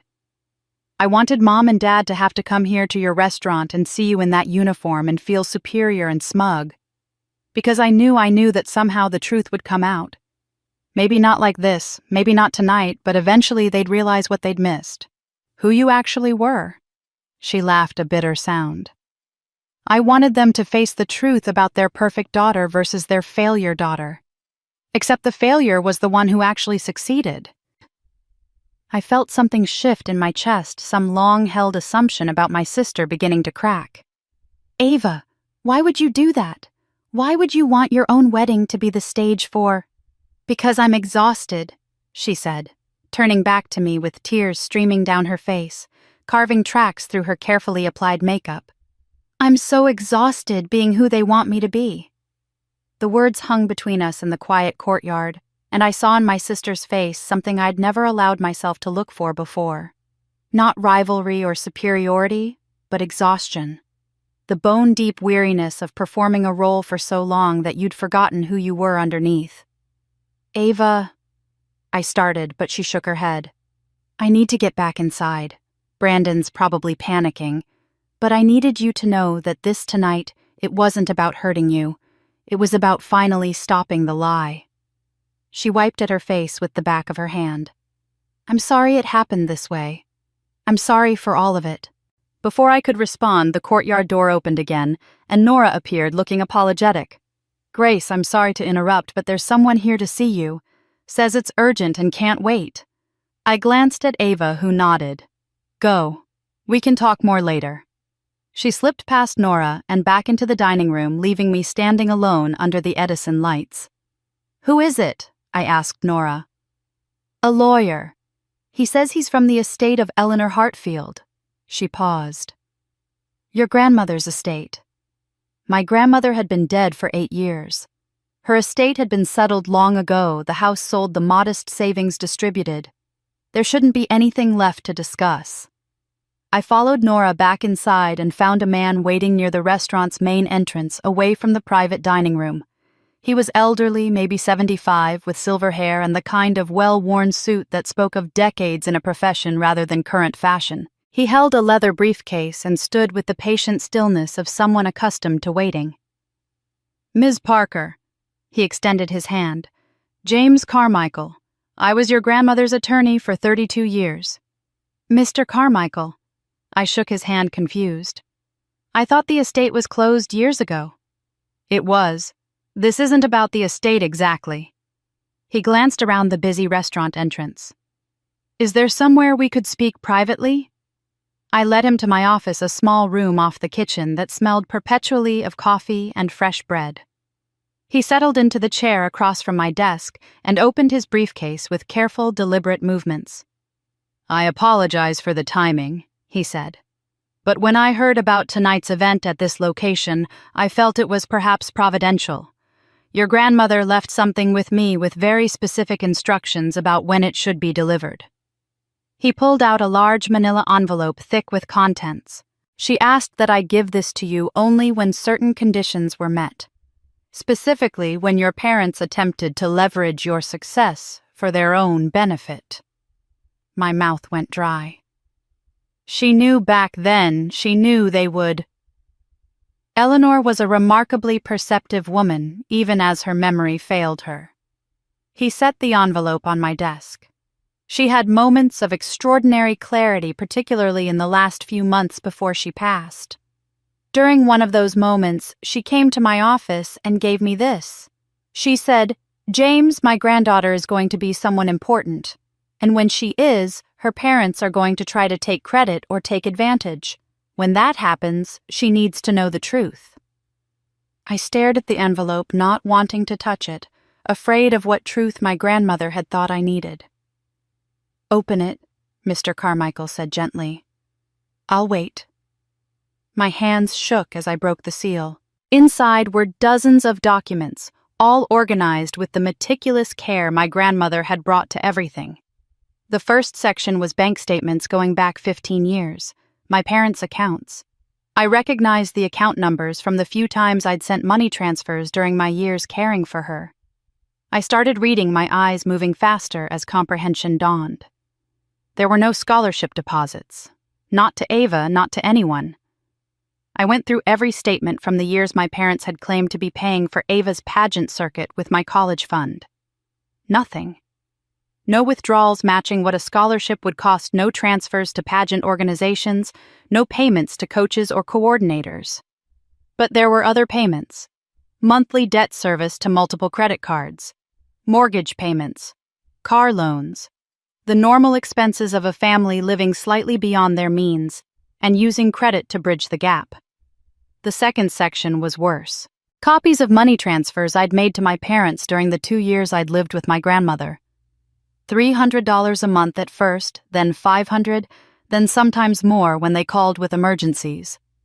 Over 2 years I'd sent them nearly $15,000 from the part-time jobs I'd worked while caring for her.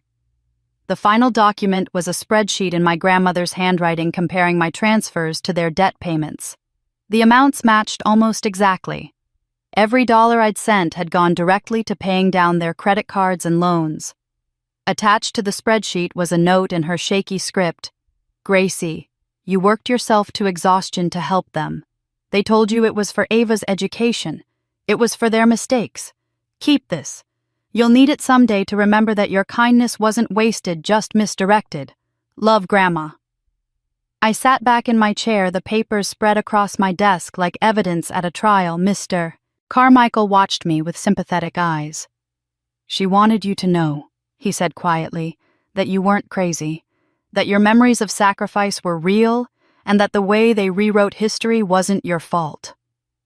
I gathered the documents carefully, my hands steadier now despite the rage building in my chest.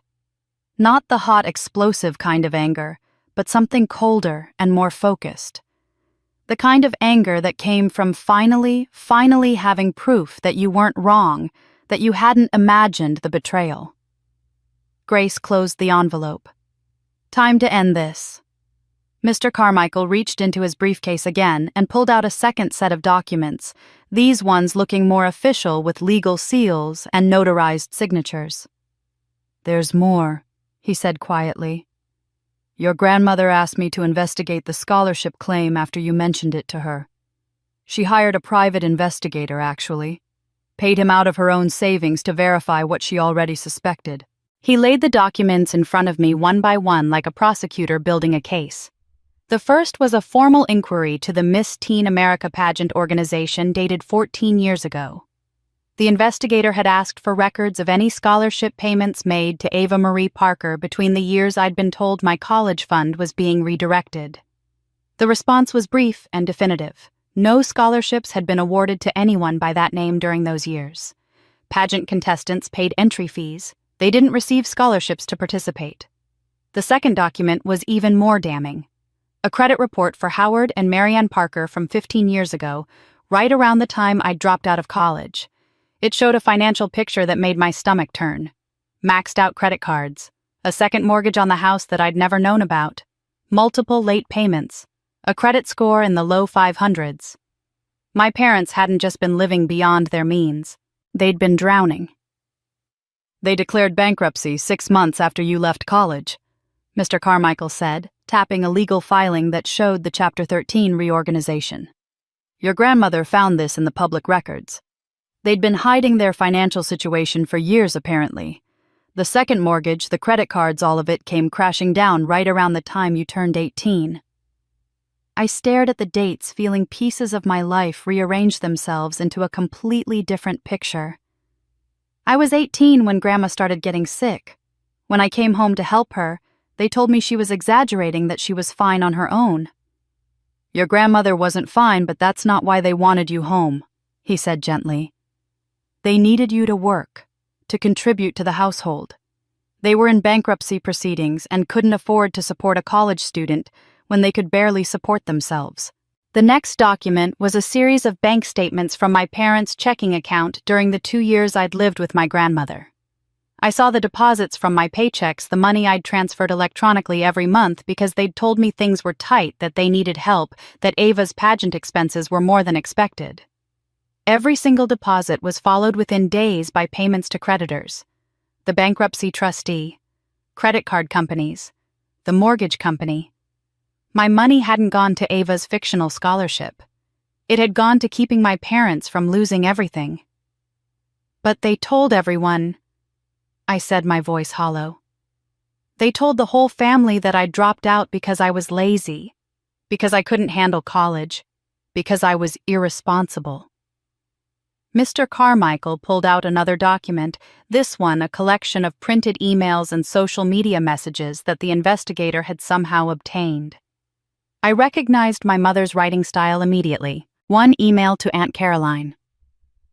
"We're so disappointed in Grace. She had every opportunity and just threw it away. We offered to keep paying for school, but she insisted on leaving. We think she just wasn't mature enough for the responsibility." A Facebook post from my father during that same period. "Sometimes as parents we do everything right, and our kids still make poor choices. Praying for wisdom as we deal with Grace's decision to abandon her education." A text message thread between my mother and her sister. "Grace dropped out and is living with Howard's mother now. Honestly, it's probably for the best. She wasn't cut out for college anyway. At least this way she can be useful taking care of Eleanor." I read through them all, each one a small knife-cut death by 1,000 casual lies. They'd rewritten the entire narrative. In their version, they were the disappointed parents trying to support a wayward daughter. There was no mention of their bankruptcy. No acknowledgement that they'd pressured me to come home. No hint that they'd taken my college fund to pay their debts while telling me it was funding Ava's success. "Your grandmother was furious when she found all this," Mr. Carmichael said. "She wanted to confront them immediately, but her lucidity was becoming unreliable. Some days she'd remember everything clearly. Other days she couldn't remember having hired the investigator at all. So she decided to document everything and leave it with me with instructions to give it to you when the time was right." I turned to the last page in the stack and found a letter in my grandmother's handwriting, more steady than the note I'd seen earlier, written during one of her clear periods. "My dearest Gracie," it began. "If you're reading this, then your parents have finally shown their true colors in a way you can't ignore anymore. I'm writing this on a good day when I remember everything clearly. I need you to know what I discovered about the scholarship lie. I warned you not to trust them, but you still sent money home." I read the rest of my grandmother's letter twice, letting her words sink in past the shock and anger. She'd known. She'd seen through their manipulations even as her own mind was failing her, and she'd loved me enough to make sure I'd eventually have the proof I needed. The letter ended with a single line that made my eyes burn. "Don't let them make you cruel, sweetheart. Be strong, be fair, but don't become what they are." I carefully returned all the documents to the envelope and looked up at Mr. Carmichael. "Thank you for keeping this safe all these years." "Your grandmother was a remarkable woman," he said, standing. "She believed in you completely. I hope you know that. He handed me his card. "If you need anything, any legal support or documentation, please call me." After he left, I sat alone in my office for several minutes, the envelope on my desk like a loaded weapon. I could go back into that dining room right now and detonate everything. Show the guests the proof of my parents' lies, watch their carefully constructed reputation crumble in real time. Part of me wanted that. The 18-year-old girl who'd been called lazy and irresponsible wanted vindication so badly it felt like hunger. But my grandmother's words echoed, "Don't become what they are." I pulled out my laptop and opened a new document. If I was going to do this, I was going to do it right. Not with emotion, not with public humiliation for its own sake, but with clear expectations and fair terms. The way a real leader would handle it. My phone buzzed. A text from Nora. "Staff asking questions. What should I tell them?" I typed back quickly. "Tell them the truth that I'm the owner, but emphasize nothing changes operationally. Same management structure, same standards, same expectations. No panic, no drama. Business as usual." Her response came immediately. "Understood. They're relieved, actually. Marcus said he knew something was different about you." I smiled slightly despite everything and returned to my laptop. The document I was creating needed a name. Something formal enough to have weight, but clear enough to be understood. I titled it Amends Plan and began outlining terms. First section. Public Acknowledgement. Howard and Marianne Parker would issue a written statement to family and close friends, acknowledging that they had misrepresented the circumstances of my departure from college, that I had left to care for my grandmother rather than due to laziness or immaturity, and that they had used my college fund to pay their personal debts without my knowledge or consent. Second section. Financial restitution. They would establish a scholarship fund in Eleanor Hartfield's name, with an initial contribution of $50,000, the approximate value of my college fund adjusted for inflation. The scholarship would be awarded annually to young women from working-class families pursuing careers in hospitality or business management. Third section, personal terms. They would cease all public and private commentary about my life choices, career, or character. Any future family events involving my presence would be conducted with basic respect and courtesy, or I would not attend. Fourth section, consequences. Failure to comply with any term would result in the public release of all documentation provided by Mr. Carmichael, as well as my full cooperation with any investigations into their financial dealings, past or present. I read through it 3 times, adjusting language, ensuring everything was clear and enforceable. This wasn't about revenge. It was about drawing boundaries, demanding accountability, and creating terms for a relationship that had been broken for as long as I could remember. My office door opened and Nora slipped inside. "The private dining room on the second floor is empty. I've had it set up as a conference room with the table and chairs from storage." She paused. "Should I send your parents up?" "Not yet. I need a few more minutes." I saved the document and pulled up my email attaching the amends plan as a PDF. Then I drafted a brief message to my parents with a copy to my personal attorney, whose number I kept on speed dial for exactly these kinds of situations. The email was simple. "Howard and Marianne, we need to discuss the future of our relationship. Private dining room, second floor, 30 minutes. Come alone. Bring your reading glasses. This is a business meeting." I hit send and sat back in my chair, my heart pounding but my hands steady. Nora was watching me with an expression somewhere between concern and pride. "You're really doing this?" "I'm really doing this," I confirmed. "But I'm doing it my way, not with screaming or public scenes, with terms and boundaries and consequences." I stood smoothing my uniform one last time before I changed out of it. "Can you make sure no one interrupts us upstairs? Not staff, not guests, no one." "Consider it done." She turned to leave, then paused. "Grace, your grandmother would be proud of you." Before I could respond, my phone buzzed with a text from Ethan. I'd almost forgotten he was still out there watching this entire drama unfold. His message was brief and perfectly timed. "Conference room is ready. Time to make your move." I changed out of my uniform in the staff bathroom, pulling on the black blazer and slacks I kept in my office for unexpected business meetings. When I looked in the mirror, I saw someone different from the woman who'd arrived at the restaurant hours earlier. Not harder, exactly. Just clearer. More certain of who I was and what I was worth. The second-floor private dining room had been transformed exactly as I'd requested. The round tables were gone, replaced by a single long conference table with 3 chairs on one side and one on the other. Nora had even found a small projector, which sat ready to display documents if needed.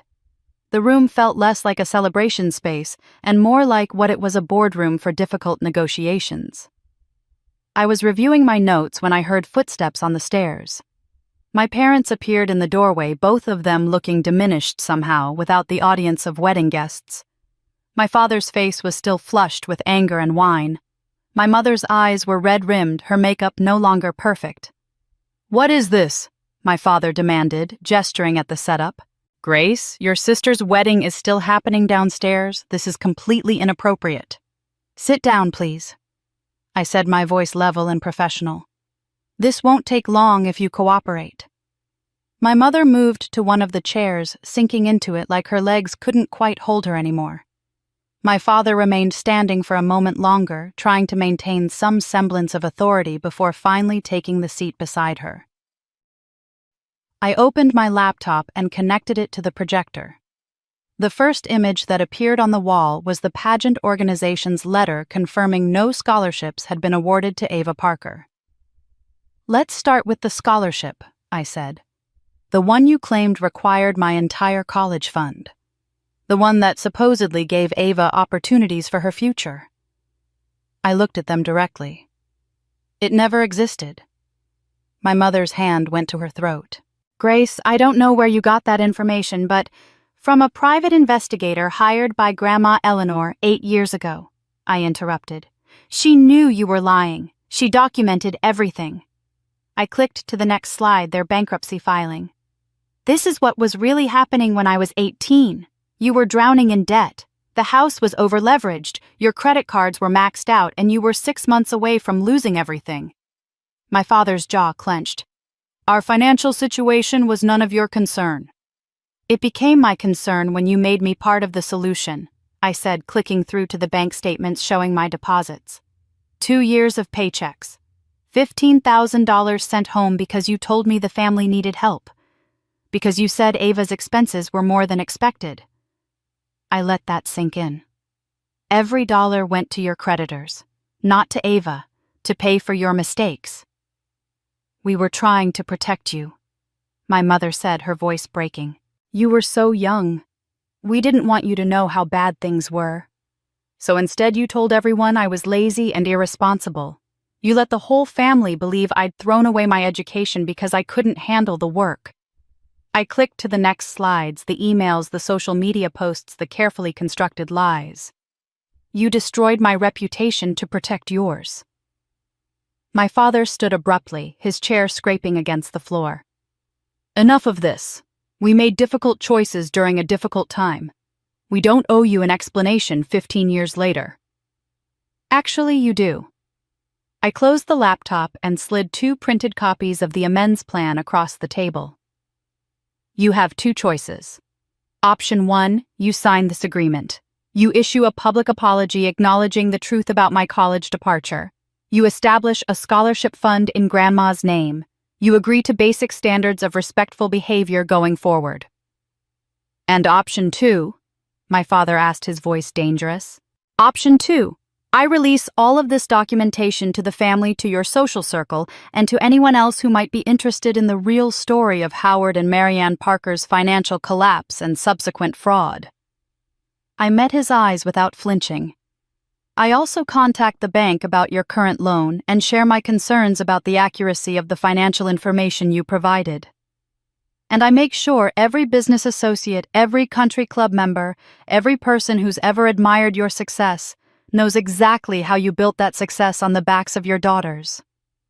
My mother was crying now, tears running unchecked down her face. "How can you do this to us? We're your parents. You're my parents who stole my education, lied about me for 15 years, and tonight tried to humiliate me at my own restaurant." My voice was cold now, all the warmth burned away by years of accumulated hurt. "I'm giving you a chance to make it right. That's more than you ever gave me." My father picked up the agreement, his hands shaking with rage. "This is extortion." "This is accountability," I corrected. "Something you've never had to face before." He threw the papers back on the table. "If you do this, you're no longer family," Howard said, his voice tight with fury. I stood gathering my laptop and documents with calm, deliberate movements. "Then redefine family," Grace replied. I was halfway to the door when my mother's voice stopped me, raw and broken in a way I'd never heard before. "Because you did it," she said. I turned back. She was still sitting at the conference table, mascara streaking her face. Her hands pressed flat against the polished wood, as if trying to hold herself together through sheer physical contact. "Did what?" I asked. "Everything I couldn't." Her voice cracked on the last word. "Everything I gave up. Everything I was told I couldn't have because I was a woman, because I was a wife, because I had responsibilities." She looked up at me with eyes full of something I'd never seen there before. Not anger, anguish. "You became exactly what I dreamed of being, and every time I see you, it's like looking at the ghost of who I could have been." My father made a dismissive sound. "Marianne, don't be dramatic. This isn't the time for—" "Shut up, Howard," she said, and the words were so unexpected, so unlike her usual deference, that he actually fell silent. "Just shut up for once in your life and let me speak." I moved back to the table, slowly pulled out my chair and sat down. "I'm listening." She drew a shaky breath, her fingers twisting the wedding ring she'd worn for 40 years. "I was 23 when I met your father. I'd just graduated from culinary school in Boston. Top of my class. I had a business plan investors who were interested, a location scouted in the North End." Her voice took on a distant quality, as if she were watching a movie of someone else's life. "I was going to open a French bistro, nothing huge, just intimate, 30 seats, classic technique, seasonal ingredients, perfect execution." The air in the room had changed. Even my father seemed frozen, staring at his wife like he'd never seen her before. "But I met Howard at a fundraiser and he was charming and successful and he said all the right things. We got engaged after 6 months. I showed him my business plan on our 3rd date." She laughed a bitter sound. "He smiled and said it was adorable, that it was sweet I had hobbies, that once we were married and started a family I'd be too busy to worry about restaurants." "Mom," I said quietly. "I didn't know." "Of course you didn't know. Nobody knew. Because I did what good women of my generation were supposed to do. I canceled the lease. I returned the investors' money. I put my culinary school diploma in a box in the attic, and I became Mrs. Howard Parker." She finally looked at my father, and the expression on her face was devastating. "And you know what he said on our wedding night? He said, 'See, you don't need a restaurant. You just need to cook for me.'" My father's face had gone white. "That's not fair, Marianne. It was a different time. You understood that women with families couldn't what? Couldn't be ambitious? Couldn't want something beyond taking care of everyone else's needs." Her voice was rising now, years of suppressed rage finally finding voice. "I spent 30 years making dinner parties and charity luncheons, pretending that catering junior league events was the same thing as running my own kitchen. Smiling while other women opened restaurants and won James Beard Awards, and did everything I dreamed of doing." She turned back to me, and I saw tears streaming down her face unchecked. "And then you dropped out of college, and I thought good. She's like me. She'll understand that dreams are just fantasies, that real life is about duty and sacrifice. But you didn't stay down. You went to Grandma's house and you took care of her, and somehow you still found a way to build something." Her voice broke completely. "And it wasn't just any restaurant. It was French fine dining. It was intimate and elegant and everything I'd planned down to the last detail, except it was yours instead of mine. Understanding crashed over me like a wave. That's why you hate Maison Bissé. I don't hate it, she whispered. I hate that you got to have it when I never did. I hate that you're 33 and you've already accomplished what I gave up at 23. I hate that when I walk through those doors, I see every choice I didn't make, every dream I let your father convince me was unrealistic.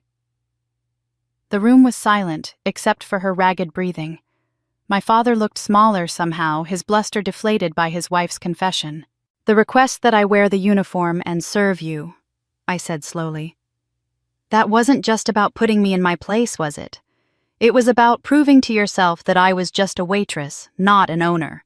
Not someone who'd actually achieved what you couldn't. She nodded, unable to speak. I opened my laptop, my hands moving with purpose now. I pulled up the scanned copies of the recipe collection I'd used to develop Maison Bissé's menu, the handwritten cards that had been tucked into my grandmother's old cookbook. I turned the screen toward my mother. The French recipes I use, I said quietly, watching her face as recognition dawned. I found them in grandmother's old cookbook, with your handwriting on it.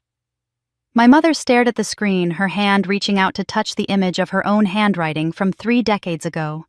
Coq au vin, bouillabaisse, tarte tatin.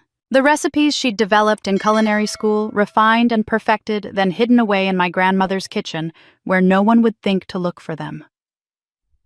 She kept them, my mother whispered.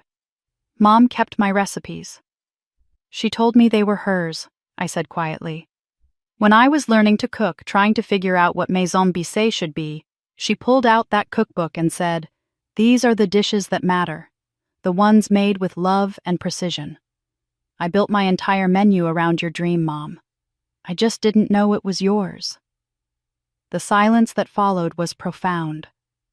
My father sat motionless, perhaps finally understanding the full scope of what his dismissiveness had cost, not just his wife, but both his daughters. My mother covered her face with her hands, her shoulders shaking.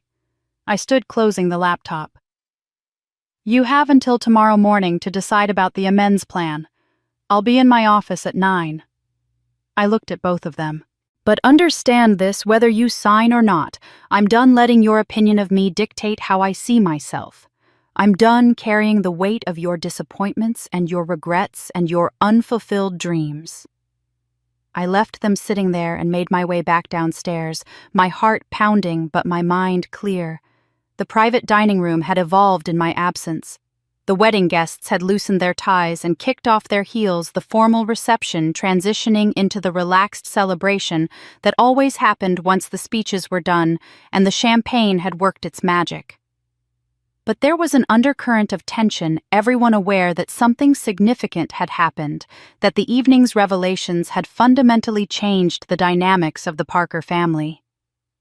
I was headed toward the kitchen to check on Marcel when I felt a hand on my arm. Ethan stood there, his expression serious.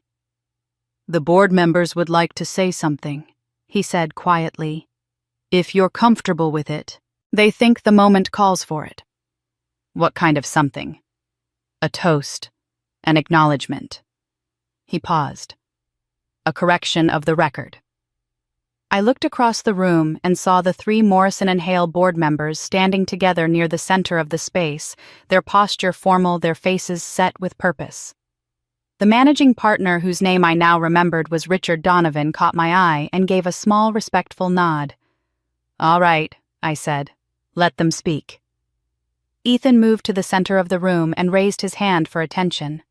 The conversations died down gradually, guests turning with a mixture of curiosity and apprehension. Ava and Brandon stood near the windows, her hand in his, both of them looking exhausted by the emotional whiplash of their own wedding. "Excuse me, everyone," Ethan said, his lawyer's voice carrying easily across the space. "I know this has been an unusual evening, but I think there are some things that need to be said and said properly." He gestured to Richard Donovan. "Mr. Donovan has asked to say a few words." The managing partner stepped forward, his silver hair catching the chandelier light, his bearing that of someone accustomed to speaking with authority. "Good evening. For those who don't know me, I'm Richard Donovan, managing partner at Morrison & Hale. I've had the privilege of working with some of the finest legal minds and business leaders in this state over my 40-year career." He paused, letting his gaze sweep the room. 3 months ago, our firm was retained to handle a complex commercial real estate acquisition. Multiple properties across state lines, intricate financing structures, regulatory compliance issues in 3 different jurisdictions. It was the kind of deal that separates competent business people from truly exceptional ones. I felt every eye in the room turn toward me. My parents had emerged from upstairs and stood at the back of the crowd. My mother's face still blotchy from crying, my father's expression unreadable. "Our client was Rowan Harbor Holdings," Donovan continued, "a privately held investment company that had frankly outmaneuvered several much larger competitors to secure these properties. The CEO and founder of Rowan Harbor demonstrated a level of strategic thinking, financial acumen, and negotiating skill that impressed even our most senior partners." He turned to face me directly. "That CEO is Grace Parker, or as she's known in the business community, Grace Rowan, President and Chairman of Rowan Harbor Holdings." He began to applaud, a slow, deliberate clapping that carried weight and respect. The other 2 board members joined him immediately. Then Ethan, then Marcus and Sophia and Elena, and the rest of my staff who understood better than anyone what this moment meant. Then Mrs. Henderson, tears in her eyes, then the Weatherbys, then Aunt Caroline and Uncle Richard, who'd watched me grow up and had apparently never questioned my parents' narrative until tonight. The applause built like a wave, and suddenly the entire room was standing, 50 people rising to their feet in acknowledgement of something that had been hidden for too long. I stood in the center of it, overwhelmed by the unexpected validation, by the public recognition I'd told myself I didn't need, but apparently had been starving for all along. Through the crowd, I saw my parents. My father stood rigid, his hands at his sides, not clapping. But my mother slowly, hesitantly raised her hands and joined the applause. Her face was wet with tears, her expression some complicated mixture of grief and pride and regret that I couldn't fully parse. Donovan waited for the applause to die down before continuing. "In business, we talk a lot about leadership, about vision and execution and the ability to build something from nothing, but what we witnessed tonight was something rarer. We saw someone who had every right to respond with anger and vindictiveness instead choose dignity and restraint." He looked at me with unmistakable respect. "Ms. Rowan Maison Bissay is not just a successful restaurant. It's a testament to what's possible when talent meets determination, when someone refuses to let others' limited vision define their potential." The room erupted in applause again, louder this time. I felt my throat tighten with unexpected emotion. Ethan caught my eye and smiled, a genuine expression of admiration and something that might have been friendship or might have been the beginning of something more.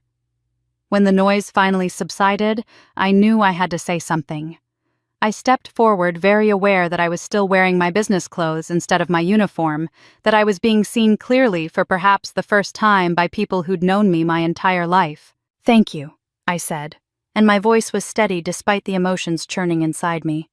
"That's incredibly kind. But I want to be clear about something. Working as a server, wearing that uniform, carrying trays, and pouring wine, that didn't diminish me. Service isn't beneath anyone. The people who work in this industry, who make hospitality their calling, they're skilled professionals who deserve respect." I looked at Marcus, at Sophia, at Elena. Tonight I served in the truest sense, just as they taught me. The uniform doesn't define the person. Character does. The applause that followed was different, warmer somehow, and I saw several of my staff members wipe at their eyes. But before I could step back, before the moment could end, a woman I didn't recognize pushed through the crowd. She was young, maybe 30, with a press badge clipped to her jacket and a phone already recording. "Ms. Rowan," she said, her voice eager and professional. "I'm Jennifer Marks from the Business Journal. Are you available for an interview? I looked at Jennifer Marks and her recording phone at the eager anticipation in her eyes, at the way the other guests had suddenly gone quiet again, waiting to see what would happen next. This was the moment where I could cement my victory, where I could give an interview that would spread through social media and business networks, where I could publicly detail every wrong my parents had committed and watch their reputation crumble in real time.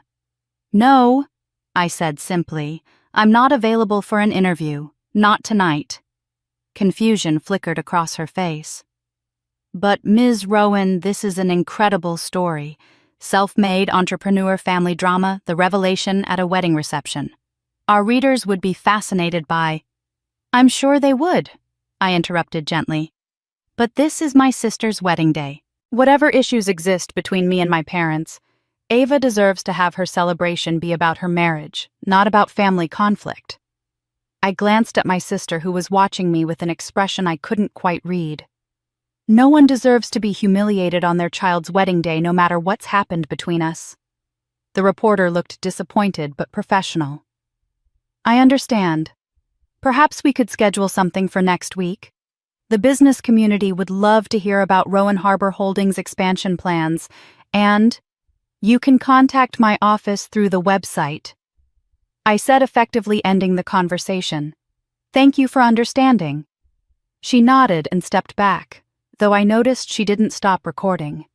I'd have to be careful about that, make sure my attorney sent a polite but firm request that nothing from tonight be published without my explicit consent.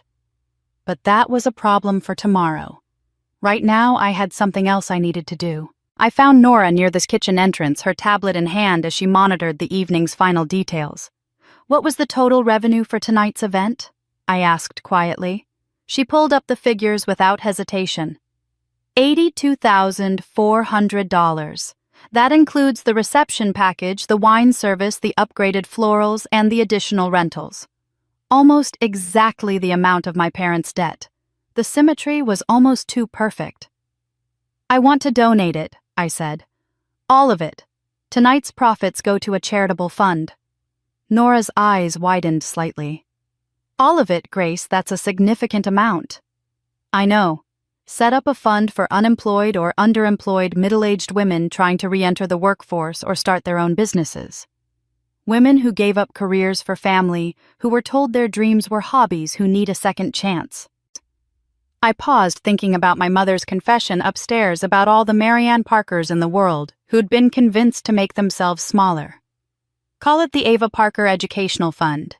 Make it about new beginnings." "After your sister?" Nora asked carefully. "After my sister," I confirmed. "Who's starting a new chapter of her life tonight, and who deserves to have something good associated with her name instead of just being remembered as the bride at the wedding where everything fell apart?" Nora made notes on her tablet, her expression thoughtful. "That's generous, Grace. Really generous." "It's strategic," I corrected, though we both knew that wasn't entirely true. "Ava chose this restaurant deliberately, trying to force the truth into the open. The least I can do is make sure something positive comes from it." I glanced across the room to where my sister stood with Brandon, both of them looking exhausted. And maybe it'll help her understand that she doesn't have to be perfect, that there's value in being real even when it's messy. I felt someone approach from behind and turned to find Ethan 2 glasses of wine in his hands. He offered me one and I took it gratefully. "That was well played," he said quietly, nodding toward where the reporter was packing up her equipment. "Most people in your position would have jumped at the publicity. Most people in my position probably aren't watching their mother have a breakdown over dreams she gave up 30 years ago," I replied, taking a sip of the wine. It was the Chateau Margaux, I noticed. The good stuff. "I heard about the donation," Ethan said. "Nora mentioned it to one of the board members who mentioned it to me. $82,000 to a women's fund named after your sister." He studied my face with that assessing look I'd come to recognize from our business negotiations. "You could have destroyed your parents tonight. You had every piece of ammunition you needed. Instead, you gave them terms for reconciliation and donated a small fortune to help other women." "Is there a question in there somewhere?" I asked. "Not a question, an observation." He raised his glass slightly. You won, Grace. In the kindest way possible. That's rare. In business and family conflicts, in any arena where power dynamics are involved, people usually win by crushing their opponents. You won by maintaining your integrity. I thought about what winning actually meant. My parents were upstairs somewhere, hopefully reading through the amends plan, hopefully beginning to understand that accountability wasn't the same as destruction. My sister was slowly starting to recognize that she didn't have to be the perfect daughter to be worthy of love.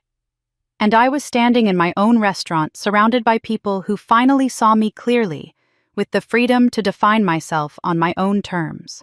I'm not sure it's winning, I said slowly. It's more like setting boundaries, refusing to participate in their version of reality anymore. That's what winning looks like when you're playing a different game than everyone else, Ethan replied. Before I could respond, I noticed movement at the edge of my vision. My mother had approached Jennifer Marks near the entrance, her hand on the reporter's arm, her face animated as she leaned in close to speak. The reporter's expression shifted from polite dismissal to sharp interest, and I saw her reach for her phone again.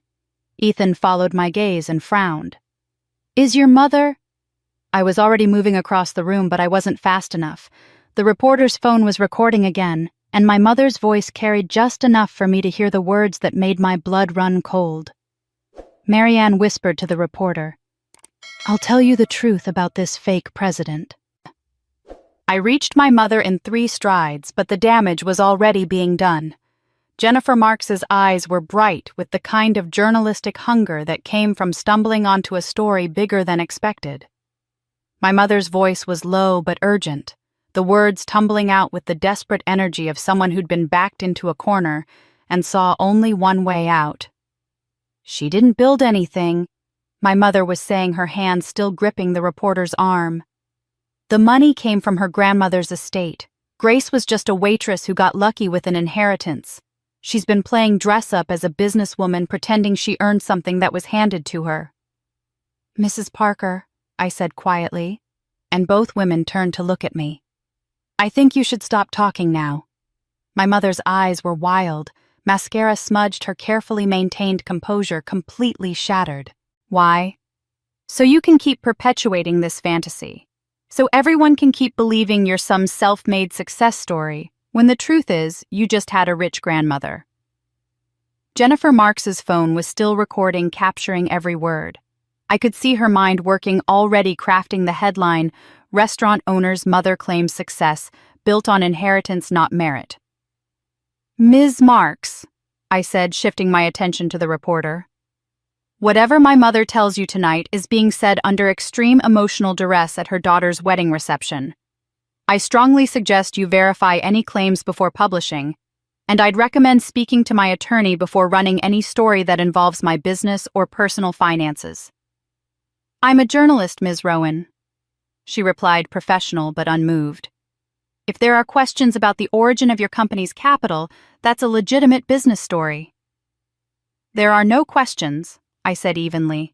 There are facts which are documented and verifiable, and there's a woman who's had a difficult evening making statements she'll regret tomorrow. I looked at my mother. Mom, please, don't do this. Don't do what? Tell the truth. Her voice was rising now, drawing attention from nearby guests. You want to know the truth? Ms. Marks Grace dropped out of college because she couldn't handle it. She lived with her grandmother for 2 years doing nothing productive. Then when her grandmother died and left her money, she suddenly became an entrepreneur. She laughed bitterly. It's easy to be successful when someone hands you $200,000. I felt Ethan move to stand beside me, a quiet show of support. Across the room I saw Nora watching with concern, her phone already in her hand, probably texting our attorney. The Morrison and Hale board members had noticed the commotion and were moving closer, their expressions shifting from celebration to professional alertness. Mrs. Parker? Jennifer Marks said, her reporter's instincts fully engaged now. Are you saying your daughter misrepresented how she built her business? I'm saying she had advantages she's not acknowledging, my mother replied. I'm saying the whole self-made woman narrative is a fiction. She's not some business genius. She's a waitress who inherited money and hired people to tell her what to do with it. The words should have hurt. A few hours ago, they would have devastated me. But standing there watching my mother self-destruct in real time, I felt something unexpected pity. "Are you finished?" I asked quietly. She stared at me, breathing hard, and I saw the moment she realized what she'd done. The anger drained from her face, replaced by something that looked like horror. But it was too late. The reporter had everything on tape. The guests were whispering. The story was already writing itself. "I'm going to step outside," I said to Ethan. "Can you make sure the reception continues and ask Nora to handle the reporter, please? Standard protocol. No comment until we've consulted legal." He nodded, already moving into action. I walked toward the exit with my head high and my spine straight, aware of every eye following me. I made it to the courtyard before my phone started buzzing. The first text was from my attorney. "Saw the live stream. Someone's recording and it's on social already. Call me." Live stream. Of course. In an age where everyone had a phone and social media accounts, privacy at a public event was an illusion. I opened Twitter and searched my name. The videos were already there, posted by guests I barely knew. Short clips of my mother's accusations, helpfully captioned with speculation and commentary. Local restaurant owner called out by own mother. Inheritance or hard work? The truth about Grace Parker's success. Family drama at wedding reveals business empire built on grandmother's money. I watched the engagement numbers climb. Retweets, comments, shares. The narrative was being written in real time, and it wasn't the one I would have chosen. My phone rang. My attorney, Patricia Chen, didn't bother with pleasantries. "How bad is it?" "My mother just told a reporter that I'm a fake businesswoman living off inheritance money, at my sister's wedding, on camera, and apparently someone was live streaming it." Christ, I heard typing in the background. "Okay, here's what we do. Don't respond to anything on social media. Don't talk to any reporters. Don't make any statements until we've crafted a response." Patricia, everything she said is technically true. I did inherit money from my grandmother. I did use it as seed capital. "Inheriting seed capital isn't the same as being handed a business," she said firmly. "You turned $200,000 into a multi-million-dollar portfolio. That's skill, not luck. But we need to control this narrative before it gets away from us." I leaned against the courtyard wall, feeling the cool brick against my back. "Let them talk," I heard myself say. "Let the story spread. Let people speculate and doubt and question, and then I'll speak once and clearly."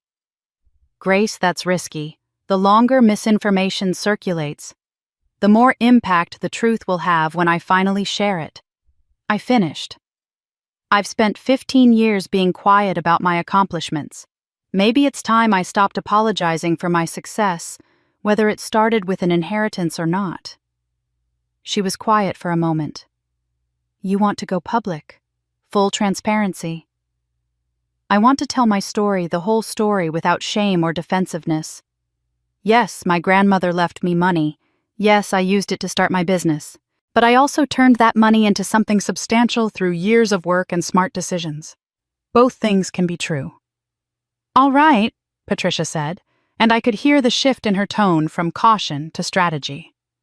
"Let me set something up. A proper press conference, controlled environment, prepared statement. Give me until morning."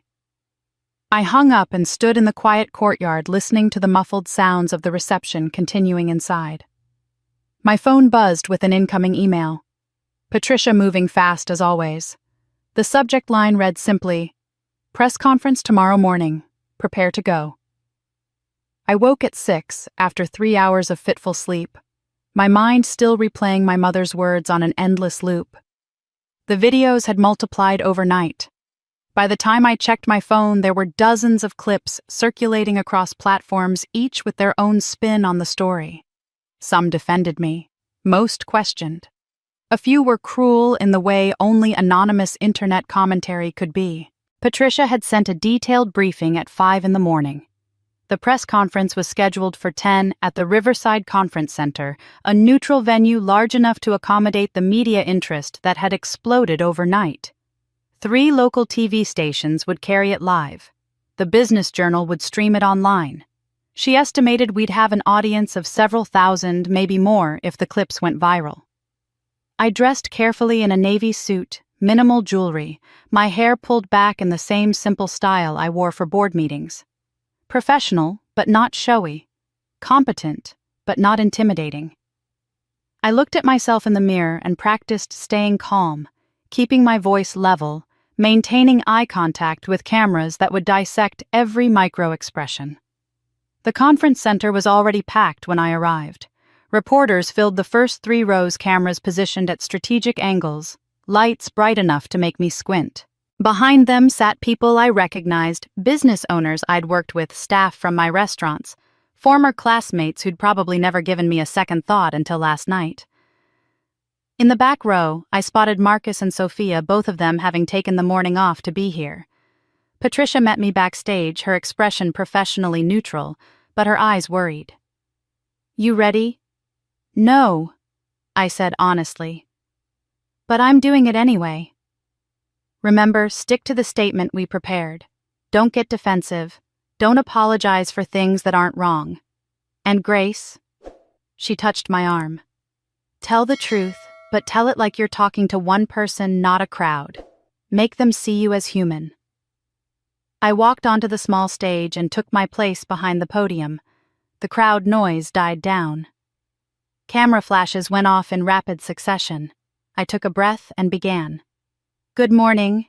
My name is Grace Parker, though some of you know me as Grace Rowan, the name I use professionally. I'm the founder and CEO of Rowan Harbor Holdings, a private investment company that owns and operates 3 restaurants across 2 states.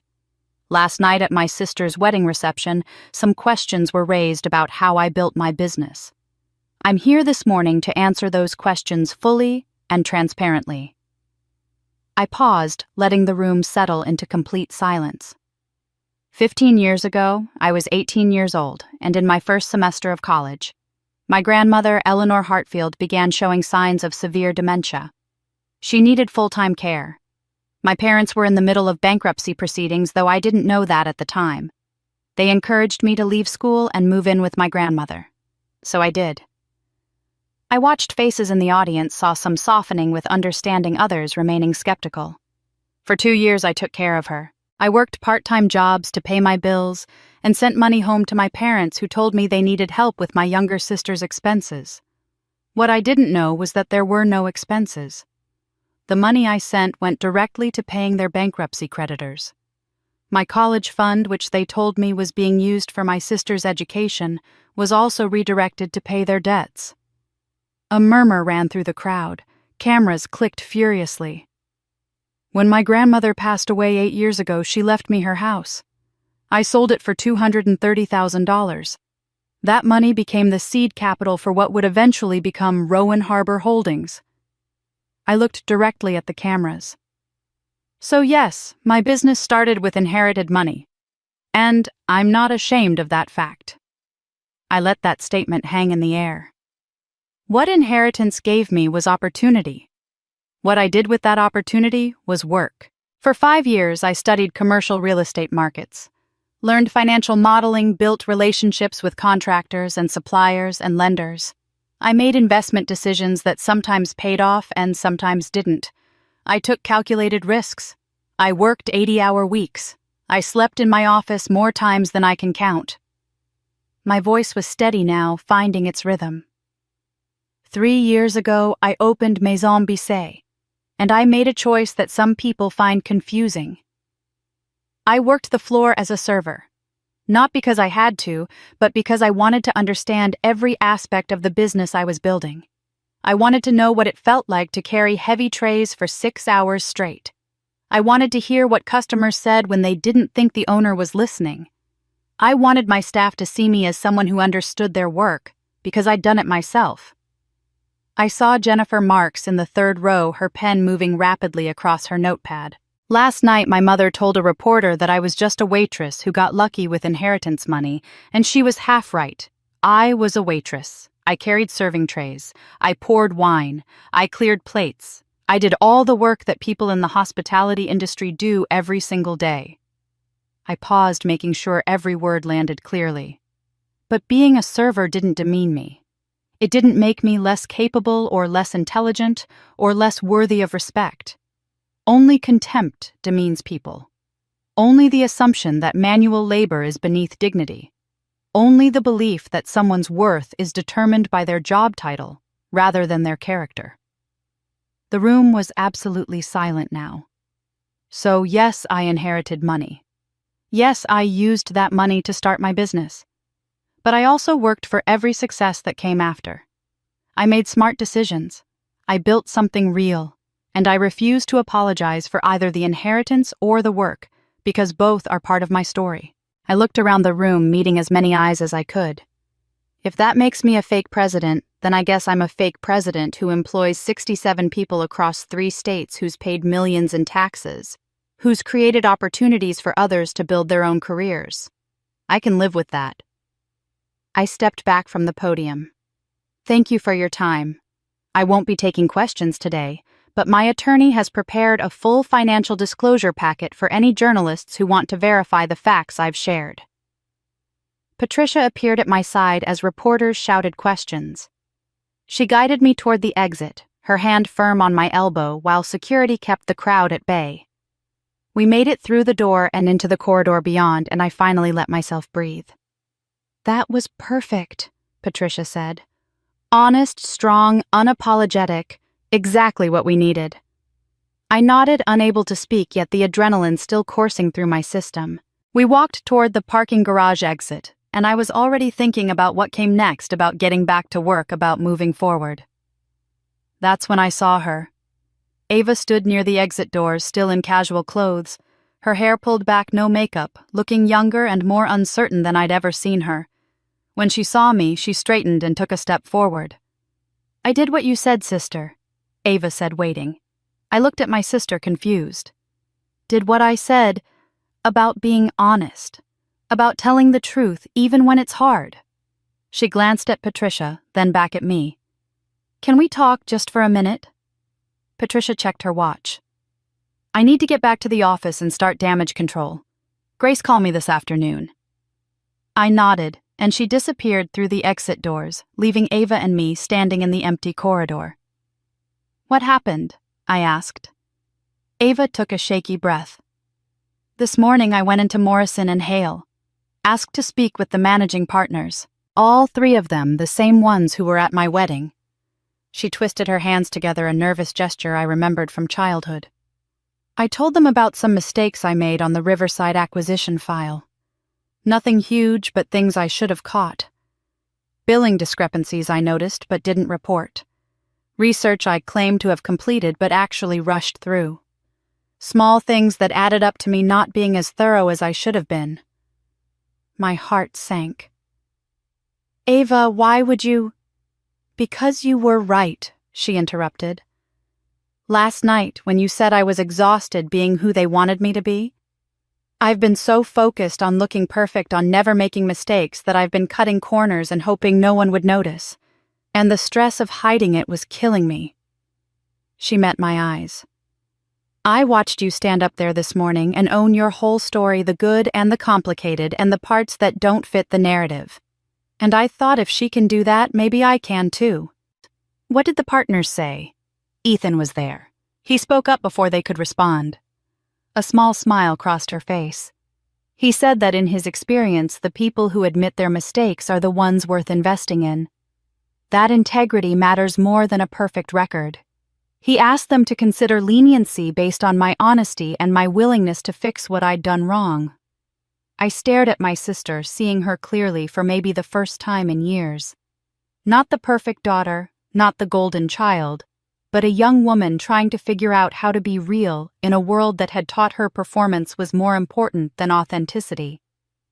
And, I prompted, they're putting me on a performance improvement plan instead of firing me. 3 months of close supervision, mandatory ethics training, and I have to redo all the work I rushed through. She laughed, a slightly hysterical sound. My perfect record is ruined. Mom and Dad are going to be horrified, and I feel lighter than I have in years. Ava, I said softly, I'm proud of you. Her eyes filled with tears. Are you? Because I helped them humiliate you? I chose that restaurant knowing what would happen. I wanted the truth to come out, but I didn't think about how much it would hurt you in the process. I was so focused on my own need to escape being perfect that I used your pain as a weapon against them. You were also the only one who saw me clearly, I reminded her. You knew I was more than what they said I was. You believed in me enough to think the truth would come out. I didn't know it would explode like that. The debt notice Mom's breakdown, the reporter, all of it. She wiped at her eyes with the back of her hand. Your wedding day should have been about you and Brandon, not about our family's dysfunction. Our family's dysfunction was going to come out eventually, she said. Maybe it needed to happen this way. Maybe we all needed to hit bottom before we could start being honest with each other. We stood there in silence for a moment, and then Ava said quietly, I watched your press conference on my phone while I was waiting. The part about how being a server didn't demean you, how only contempt demeans people.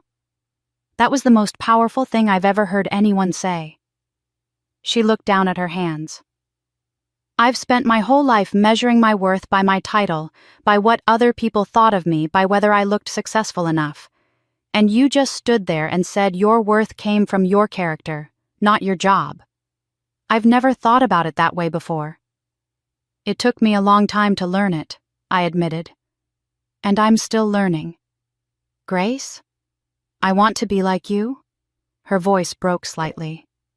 Not successful like you, though. That would be nice too. But honest like you. Strong enough to tell the truth even when it costs something. For the first time in my life, I want to become someone like you instead of who they want me to be. Something cracked open in my chest, some wall I'd been maintaining between us for years.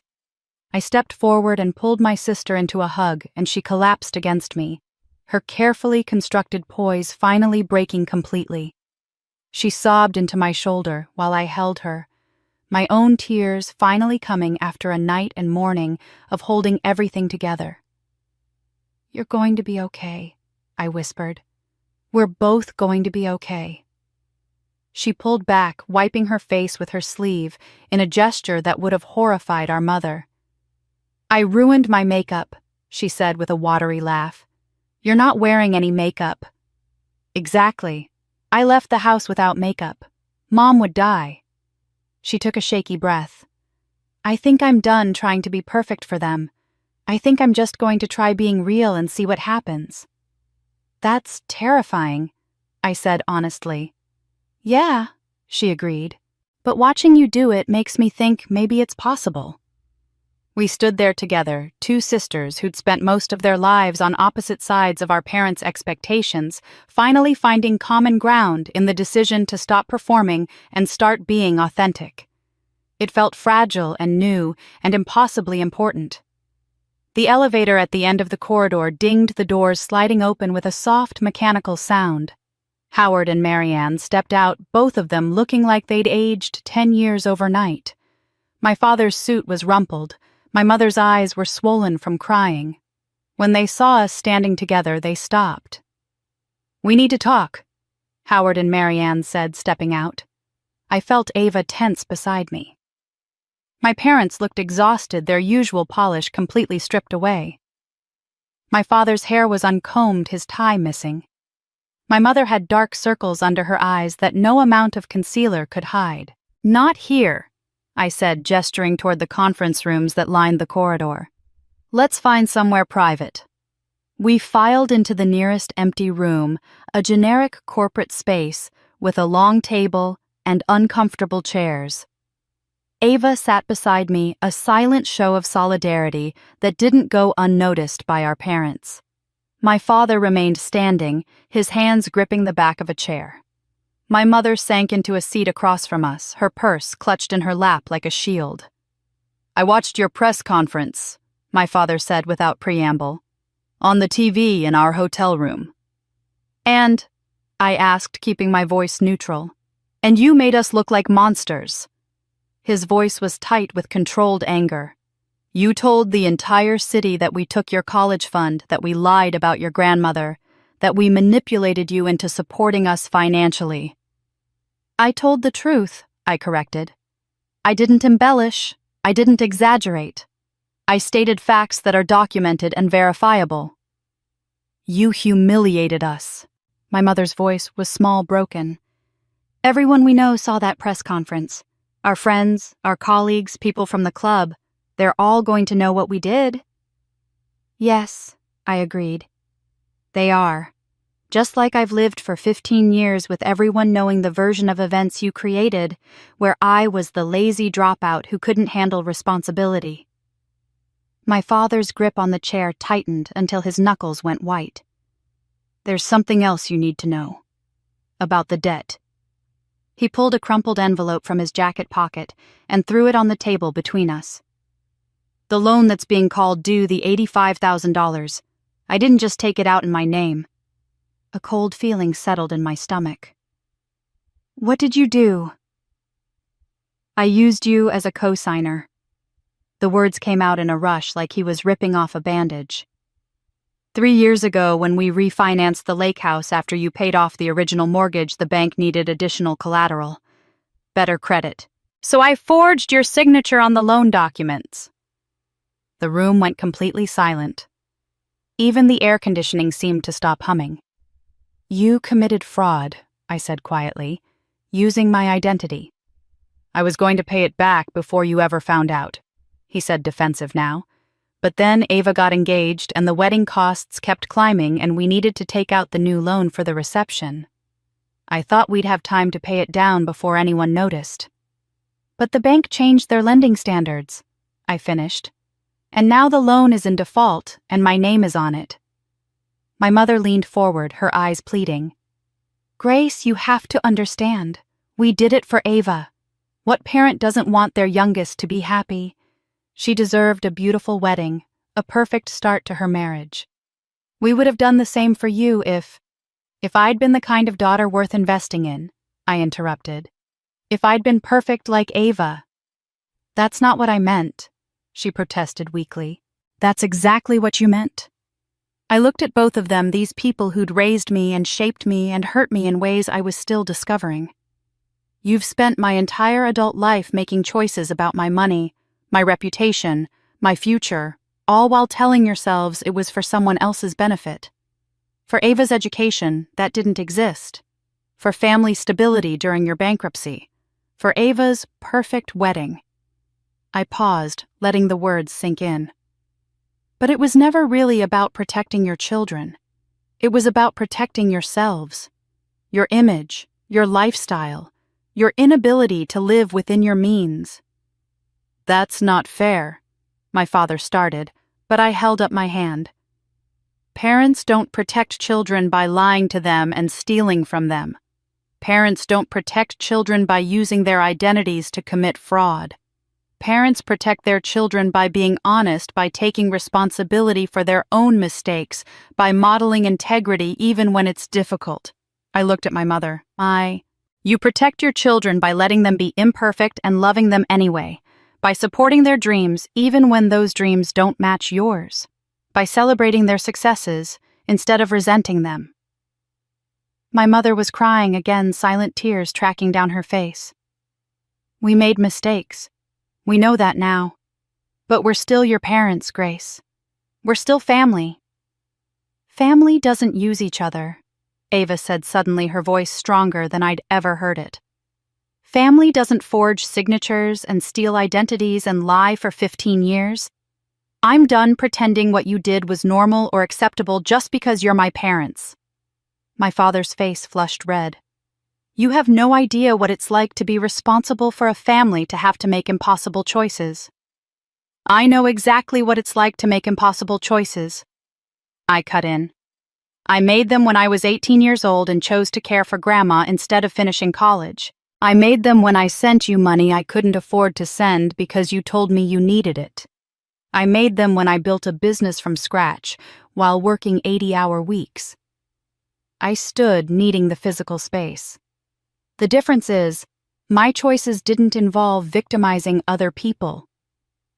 My father grabbed the debt papers from the table and threw them toward me, his composure finally cracking completely. Fine. You want honesty? Here's honesty. If you don't help us, we lose everything. The lake house, our credit rating, possibly our primary residence if they decide to investigate the refinancing fraud. We'll be destroyed, Grace. Completely destroyed. I looked at the scattered papers, at my parents' desperate faces, at my sister sitting beside me with her jaw set in determination. And I felt something shift inside me, some final severing of the obligation I'd carried my entire life to fix their problems and shoulder their consequences.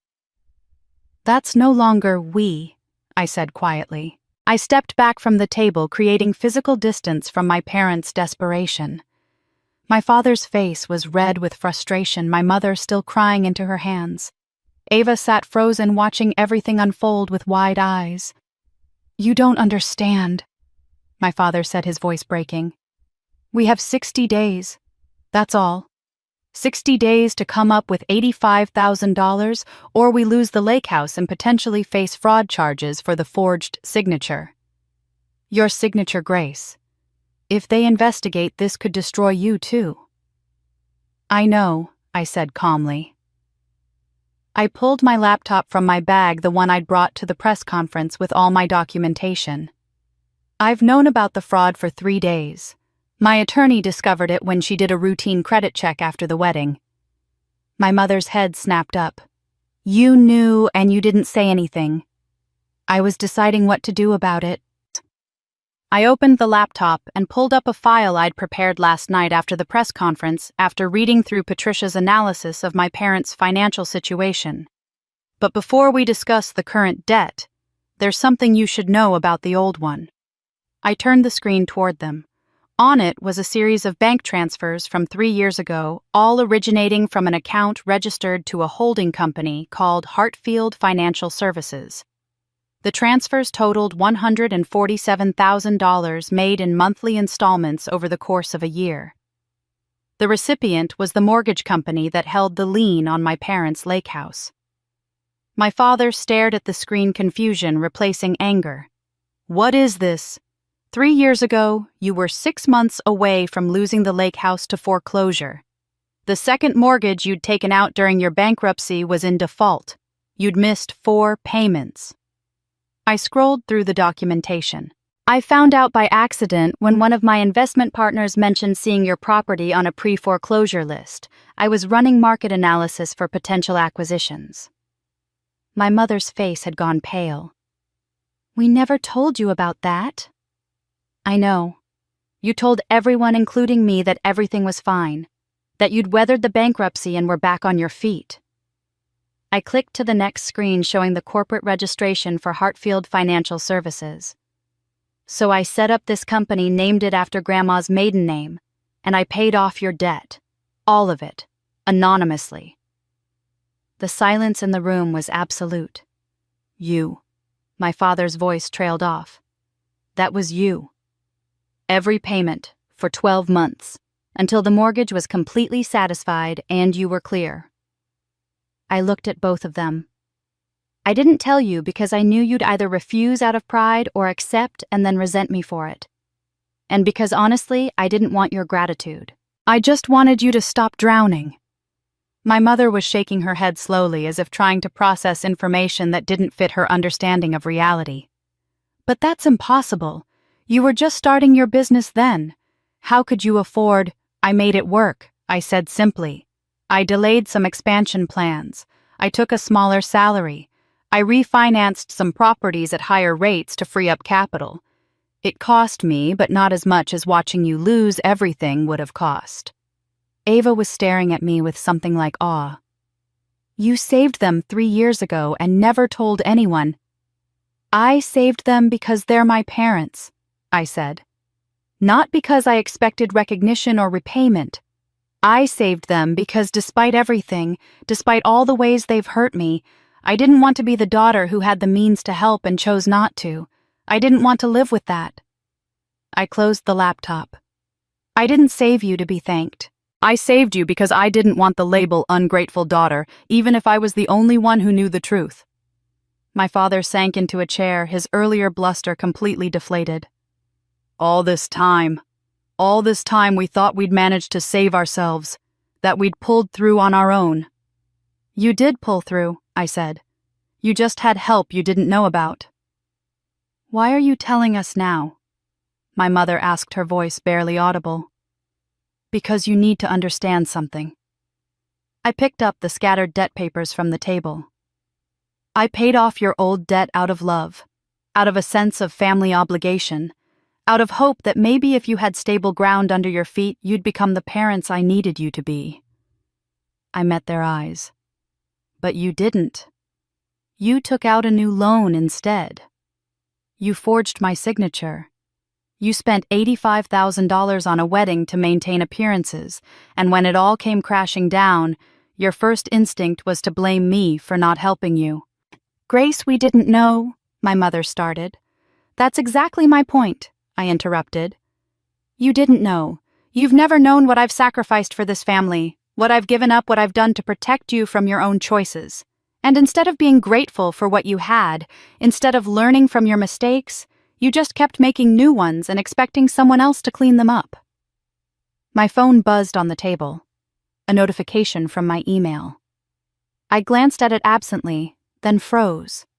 The sender was listed as Eleanor Hartfield Memorial Trust, with a subject line that made my breath catch. Final letter. Delayed delivery per instructions. I opened the email with shaking hands.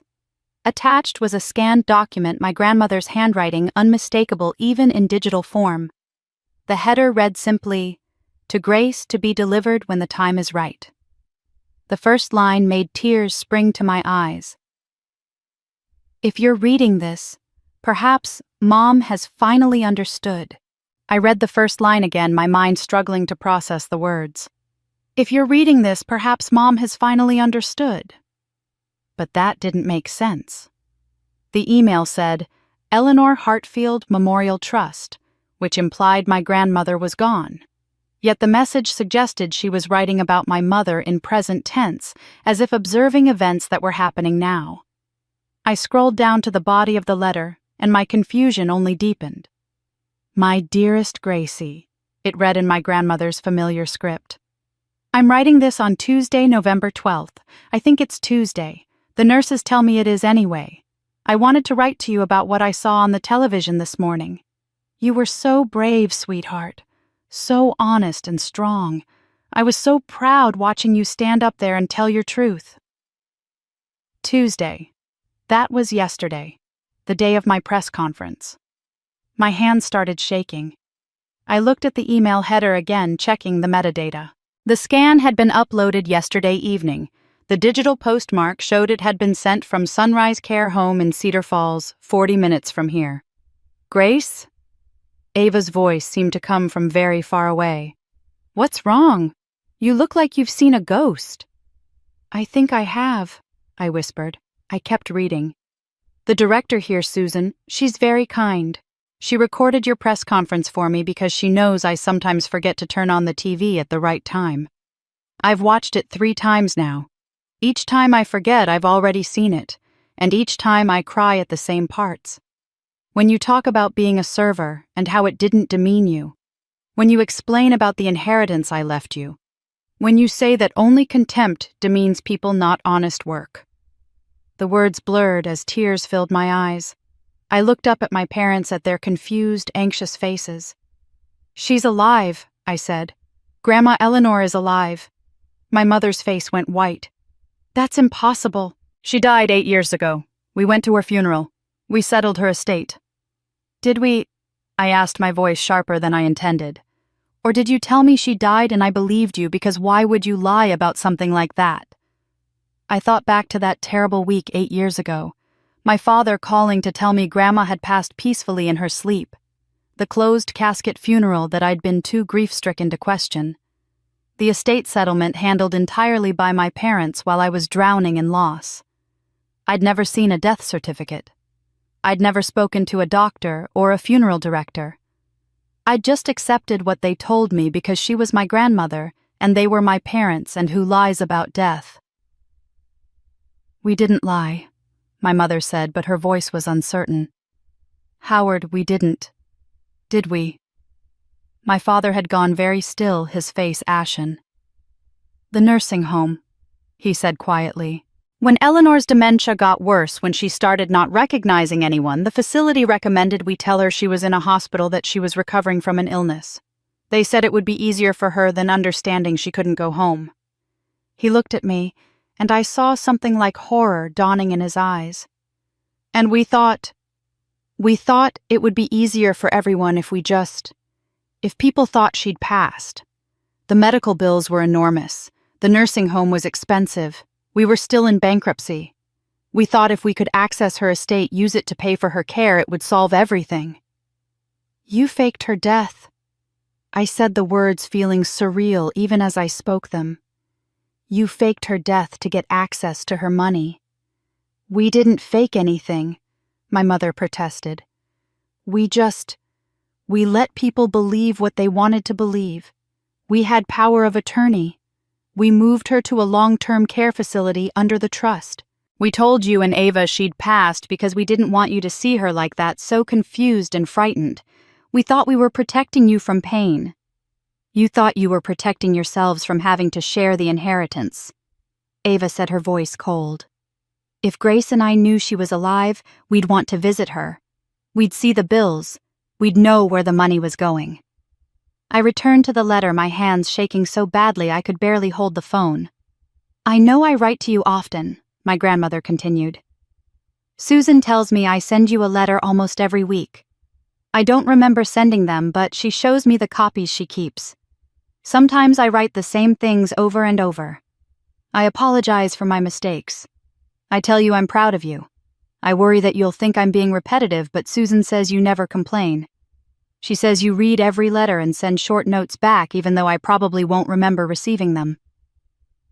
Every week. She'd been writing to me every week, and I'd never received a single letter. 8 years of correspondence that had gone somewhere else, intercepted by someone who wanted me to believe she was dead. The thing about this disease, the letter continued, is that I forget so much. I forget what day it is, what I had for breakfast, whether I've already told someone a story. But there are some things I never forget, even when everything else is fog. I never forget your name. I never forget that you're my granddaughter. And I never forget that you are my pride, Gracie. Every time my memory resets, every time the fog rolls back in and I lose track of who I am or where I am, that one truth remains. I have a granddaughter named Grace, and she makes me proud. I was crying openly now, not caring that my parents could see. Ava had moved to stand beside me, reading over my shoulder, her own tears falling onto my blazer. Susan told me something interesting today, my grandmother wrote. Mother, she said I've been writing the same letter to you for 8 years. Different words each time, but the same message, I'm proud of you. Don't let them make you cruel. Remember that forgiveness isn't about them, it's about you. She said it's like even when my brain can't hold on to memories, it holds on to what matters most. The love, the pride, the hope that you'll be okay. The letter went on for 2 more pages, my grandmother's handwriting growing shakier toward the end as fatigue set in. She talked about the garden she thought she still tended, about recipes. She wanted to teach me about dreams she had, where I was young again, and we were baking together in her kitchen. Then, at the very end, there was a note in different handwriting. Grace, this is Susan Whitmore, director of Sunrise Care Home. Your grandmother asked me to add this note. She's been a resident here for 8 years, cared for through a trust that was established before her diagnosis progressed. I've been sending copies of her letters to the address we have on file, which appears to be your parents' home. I assumed they were forwarding them to you. If you're receiving this letter directly, it means our new automated system finally found your correct email address through public business records. I think your grandmother would want you to know that she speaks about you often, even when she can't remember speaking about you 5 minutes earlier. You are her constant, her true north, the one thing her failing mind refuses to let go of. If you'd like to visit, we'd welcome you any time. She may not remember the visit afterward, but in the moment, I believe she would know you. Some connections run deeper than memory. I looked up at my parents, these strangers who'd shaped my entire life through carefully constructed lies. My father had his head in his hands. My mother was staring at nothing, her face blank with shock at having been discovered. "You kept her letters," I said. 8 years of letters from a woman you told me was dead, and you kept them from me.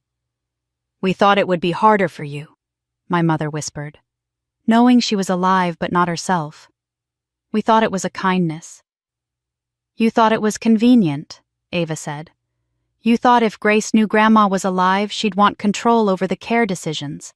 She'd see how you were managing the money. She'd ask questions you didn't want to answer." I stood tucking my phone into my pocket, the letter saved to read again later, to absorb fully when I wasn't standing in a conference room with the people who'd stolen 8 years of relationship from me. "I'm going to see her," I said. "Today. Right now." "Grace, wait," my father started. "Let us explain." "There's nothing to explain," I interrupted. "You lied, you stole, you manipulated, and you did it all while telling yourselves you were protecting me." I moved toward the door, Ava falling into step beside me. "But here's what Grandma understood that you never did. Forgiveness isn't weakness. It's the only way to keep yourself whole." I drove to Sunrise Care home that afternoon with Ava in the passenger seat, both of us silent with the weight of what we'd learned. My grandmother was alive. For 8 years, I'd carried the grief of her loss, and all that time she'd been 40 minutes away writing me letters I never received, living in a fog that occasionally cleared just enough for her to remember my name. The visit was everything I'd hoped for and nothing I'd expected. She knew me for about 20 minutes, called me by name, held my hand, and told me about a pie she wanted to bake. Then the fog rolled back in, and I became a kind stranger she was polite to but didn't recognize. I stayed for 2 hours, and Ava cried the entire drive home. 3 days later, I sent a text to my parents. "Dinner at Maison Bissay, Saturday 7 o'clock, just family. We need to finish this conversation." My father responded immediately. "We'll be there." My mother's text came an hour later. "Thank you for giving us another chance." Saturday evening, I arrived at the restaurant early and found Nora in the office reviewing next week's reservations. She looked up when I entered, her expression carefully neutral. "Your family's table is ready," she said. "Private corner as requested. Should I assign a server, or will you be handling it yourself?" "Elena can serve," I said. "This is a family dinner, not a performance." She nodded, but I saw the concern in her eyes. "And if things get difficult, then they get difficult," I replied. "But I'm not walking away this time until we reach some kind of resolution." The restaurant was busy for a Saturday. Every table occupied the dining room, filled with the pleasant hum of conversation and clinking silverware. I'd changed out of my business clothes into a simple black dress, professional, but softer somehow. Not the uniform I'd worn at Ava's wedding, not the armor I'd worn to the press conference. Just myself. My parents arrived exactly on time, neither early to demonstrate eagerness nor late to show defiance. My mother wore a navy dress I'd seen 100 times. My father had on his usual blazer and tie. They looked smaller than I remembered, diminished by the events of the past week in ways that went beyond the physical. Ava and Brandon arrived 5 minutes later, her hand firmly in his. He'd been surprisingly supportive through everything, this man I barely knew, who'd married into our family's dysfunction. He'd stood by Ava as she'd confessed her work mistakes, accompanied her to visit our grandmother, and now sat beside her with quiet solidarity. We ordered food none of us particularly wanted and made small talk that felt like walking on ice over deep water. The first course arrived, was picked at, was cleared away. Finally, I couldn't stand the pretense anymore. "I visited Grandma 3 times this week," I said, setting down my water glass. "Tuesday, Thursday, and yesterday. She recognized me once for about 15 minutes on Thursday. Told me she was proud of me, that she always knew I'd do something important with my life." I looked at my parents. "She also asked about you. Asked when you were coming to visit." My mother's fork clattered against her plate. "Grace, we can explain." "I don't want explanations," I interrupted. "I want accountability. I want change. I want to know that this family can be something other than a cycle of lies and manipulation and people protecting themselves at each other's expense." I pulled out the revised amends plan I'd worked on with Patricia all week, the document that had evolved from punishment to pathway. I slid copies across the table to my parents. "These are the terms," I said. "Not for forgiveness, because forgiveness isn't something you can negotiate. These are the terms for moving forward as a family." My father picked up the document, his hands steady despite the tension in his jaw. My mother kept her hands in her lap, not touching the paper. "First," I continued, "you sign a public statement acknowledging the truth about my college departure, the fake scholarship, and the financial exploitation. It gets sent to the family members who've spent 15 years believing I was a failure. Just the facts, no excessive detail, no dramatic confessions. Just correction of the record." My mother's eyes filled with tears, but she didn't speak. "Second, you establish the Eleanor Hartfield Scholarship Fund with an initial contribution of $50,000. It will provide annual scholarships to women from working-class families pursuing careers in hospitality or small business. The fund will be administered by an independent nonprofit, not by anyone in this family." "50,000, my father said quietly. "We don't have that kind of money." "Which brings me to the third term," I said. "You sell the lake house. The market is strong right now.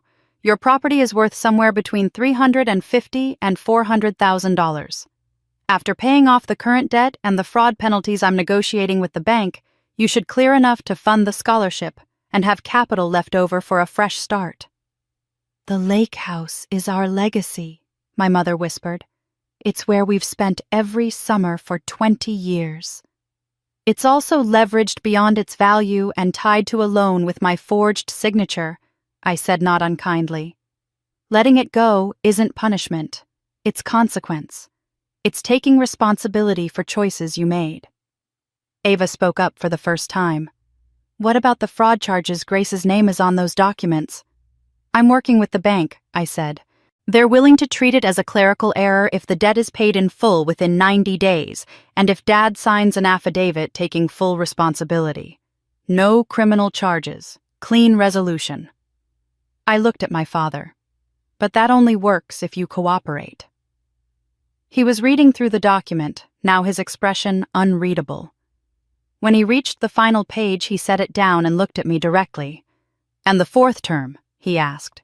"The one about ongoing family relationship." "That one's simple," I said. "Basic respect. No more public commentary about my life choices or career. No more comparisons between Ava and me. No more financial entanglement without explicit written agreements. And mandatory family therapy, all of us for at least 6 months." "Therapy," my mother repeated as if I'd suggested something scandalous. "With a licensed professional who specializes in family systems and financial abuse," I confirmed. "Because we need help learning how to be honest with each other, how to have boundaries, how to be family without destroying each other in the process." The table fell silent. Elena appeared to clear our barely touched salads, and I waved her away gently. This conversation needed space. Finally, my father spoke. "You've thought of everything." "I've had a lot of time to think," I replied. 8 years of thinking I'd lost my grandmother. 15 years of thinking I was the family disappointment. 3 years of secretly saving you from bankruptcy while you took out new loans in my name. Yes, I've thought about this extensively." He picked up his pen, the one he always carried in his jacket pocket, monogrammed with his initials. For a long moment, he just held it, staring at the signature line on the amends plan.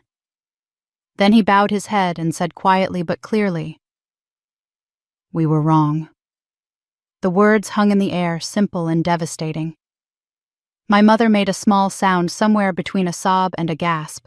She was crying silently now, tears streaming down her face, but she didn't speak. My father signed the document with a shaking hand, then slid it to my mother. She stared at it for a long moment before picking up the pen.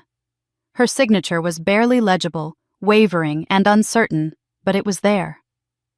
Ava reached across the table and squeezed my hand.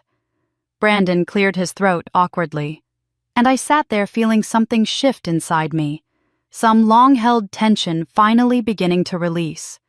We weren't fixed. We weren't healed. But we were, for the first time in my memory, being honest with each other. The rest of dinner passed in quiet conversation.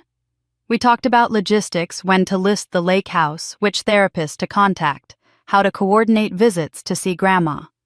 We talked about Ava's performance improvement plan at work and Brandon's new project.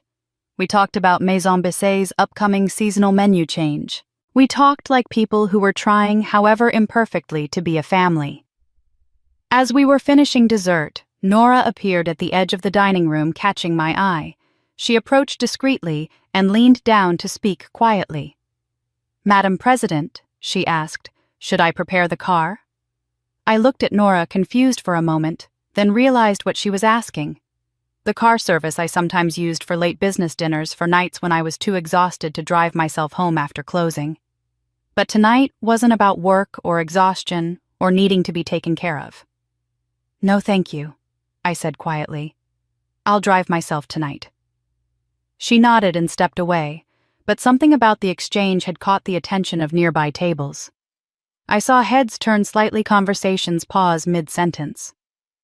The couple at table 12, regular customers who came every Saturday, were watching with open curiosity. The business dinner at table 9 had gone quiet, their attention shifting from their contracts to our family gathering.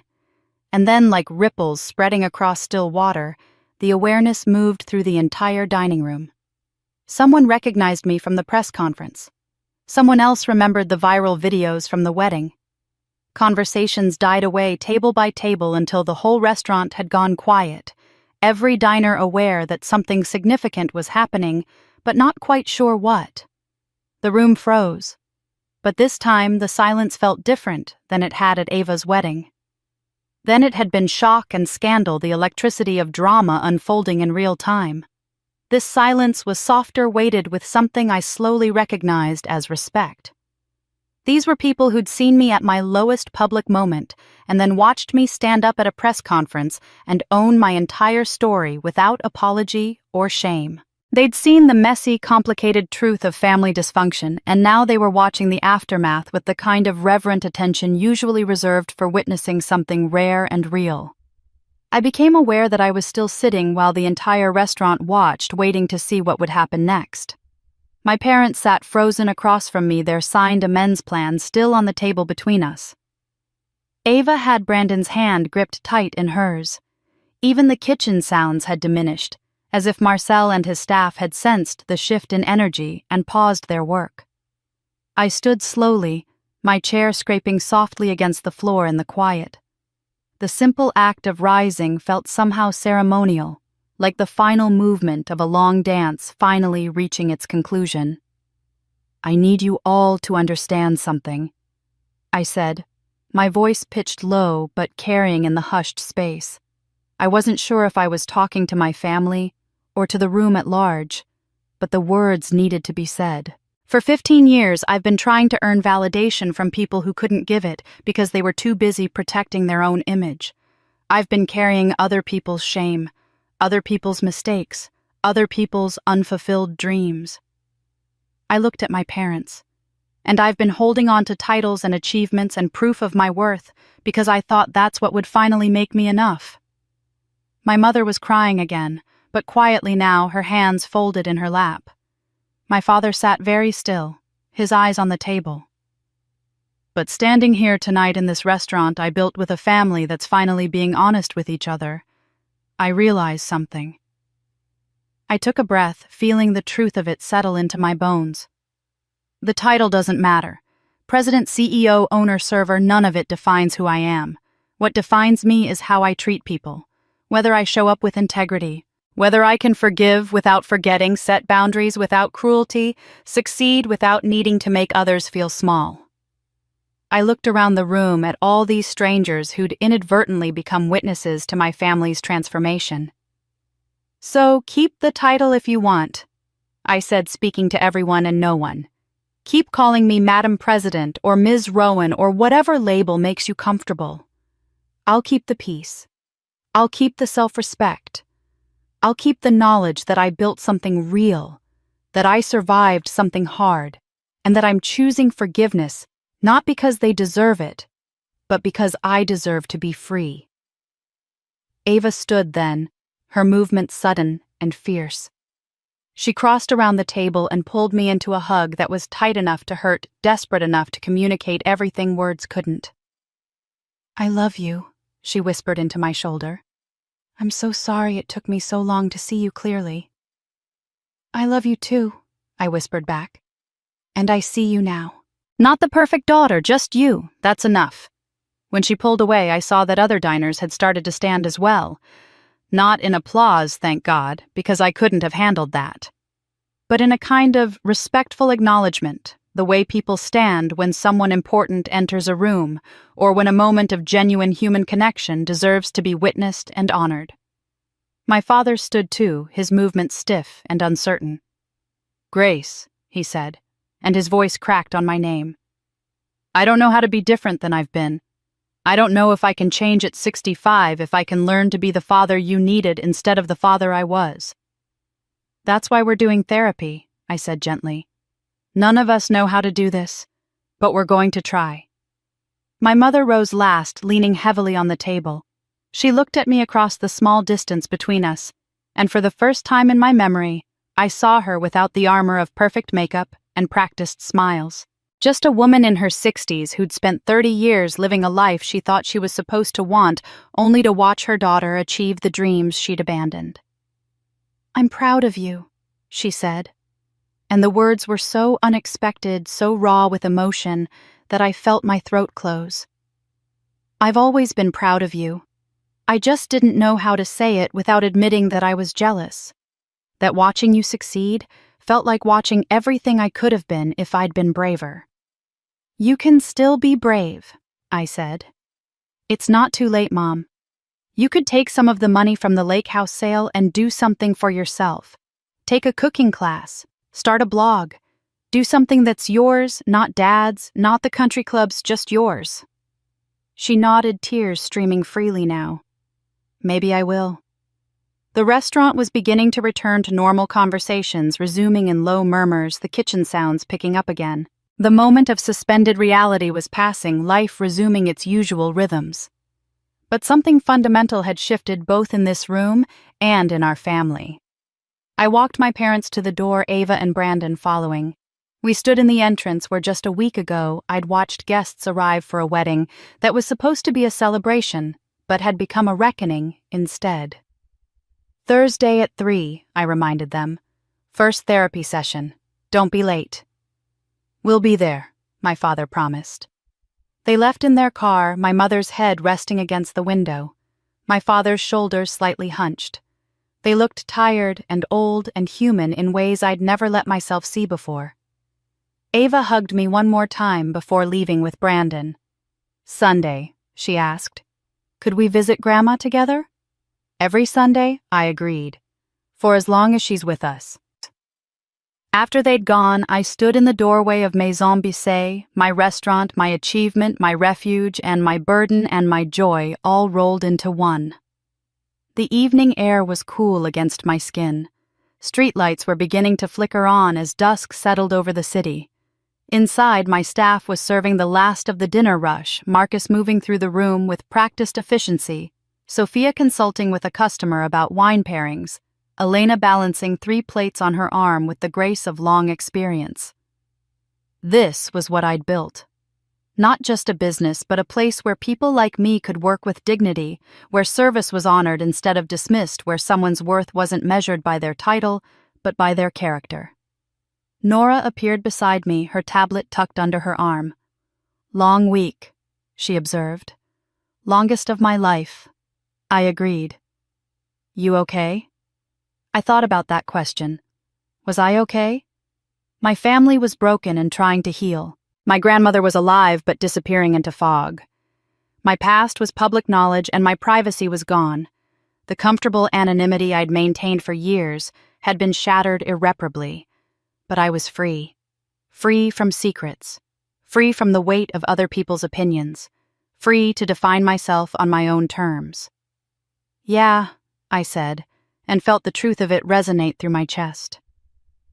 "I think I actually am." She smiled and headed back inside, leaving me standing in the doorway between the restaurant's warm light and the cool darkness beyond. I could hear laughter from one of the tables, the clink of glasses, the low hum of human connection happening over good food and good wine. I stepped forward into the light, feeling it wash over me, and smiled at the profound simplicity of the moment. No more performance, no more pretending. Just Grace Parker, 33 years old, flawed and strong, and finally free from the past. Marcus appeared with a question about tomorrow's reservations, and I turned to answer him, but he stopped mid-sentence. "Sorry, should I have said, Madam President, I know you prefer—" "Don't call me President," I said, and my smile widened into something genuine and unguarded. Just Grace. And that's Grace's story. A story about a woman who was told she wasn't enough her entire life, who worked in silence, while others took credit, who forgave before she was asked, and stood firm when she needed to. She didn't win by destroying her family. She won by refusing to let their limitations define her worth. If this story touched you, if you've ever felt invisible in your own family, if you've ever had to choose between keeping the peace and keeping your self-respect, I want to hear from you. Drop a comment below and tell me, have you ever had to set boundaries with family members who didn't respect you? How did you handle it? What would you have done in Grace's position? And here's the question that's probably on everyone's mind. Do you think Grace should have helped her parents with the debt? Or was she right to let them face the consequences of their own choices? Was she too harsh or not harsh enough? The comment section is going to be interesting on this one. If you made it all the way to the end of this 3-hour story, thank you for being here. Thank you for listening to Grace's journey from humiliation to liberation. Stories like this take weeks to research and write, and your time and attention mean everything. If you want more stories about family drama redemption and people finding their strength in impossible situations, hit that subscribe button. We post new stories every week, and trust me, we have some incredible ones coming up. Next week's story involves a mother-in-law, a secret inheritance, and a wedding dress that changes everything. You won't want to miss it. And if this story made you think, made you feel something, or reminded you of your own journey, please share it with someone who needs to hear it. Someone who's struggling with toxic family dynamics. Someone who's trying to figure out how to forgive without forgetting. Someone who needs to know that choosing yourself isn't selfish, it's survival. Leave a like if Grace's story resonated with you. Leave a comment with your thoughts. And remember, just like Grace learned, your worth isn't determined by other people's opinions. Not your parents, not your siblings, not anyone's. You define yourself. Until next time, take care of yourselves. Set those boundaries. Stand in your truth. And never ever let anyone make you feel small for being exactly who you are. This is your reminder that sometimes the bravest thing you can do is simply refuse to shrink.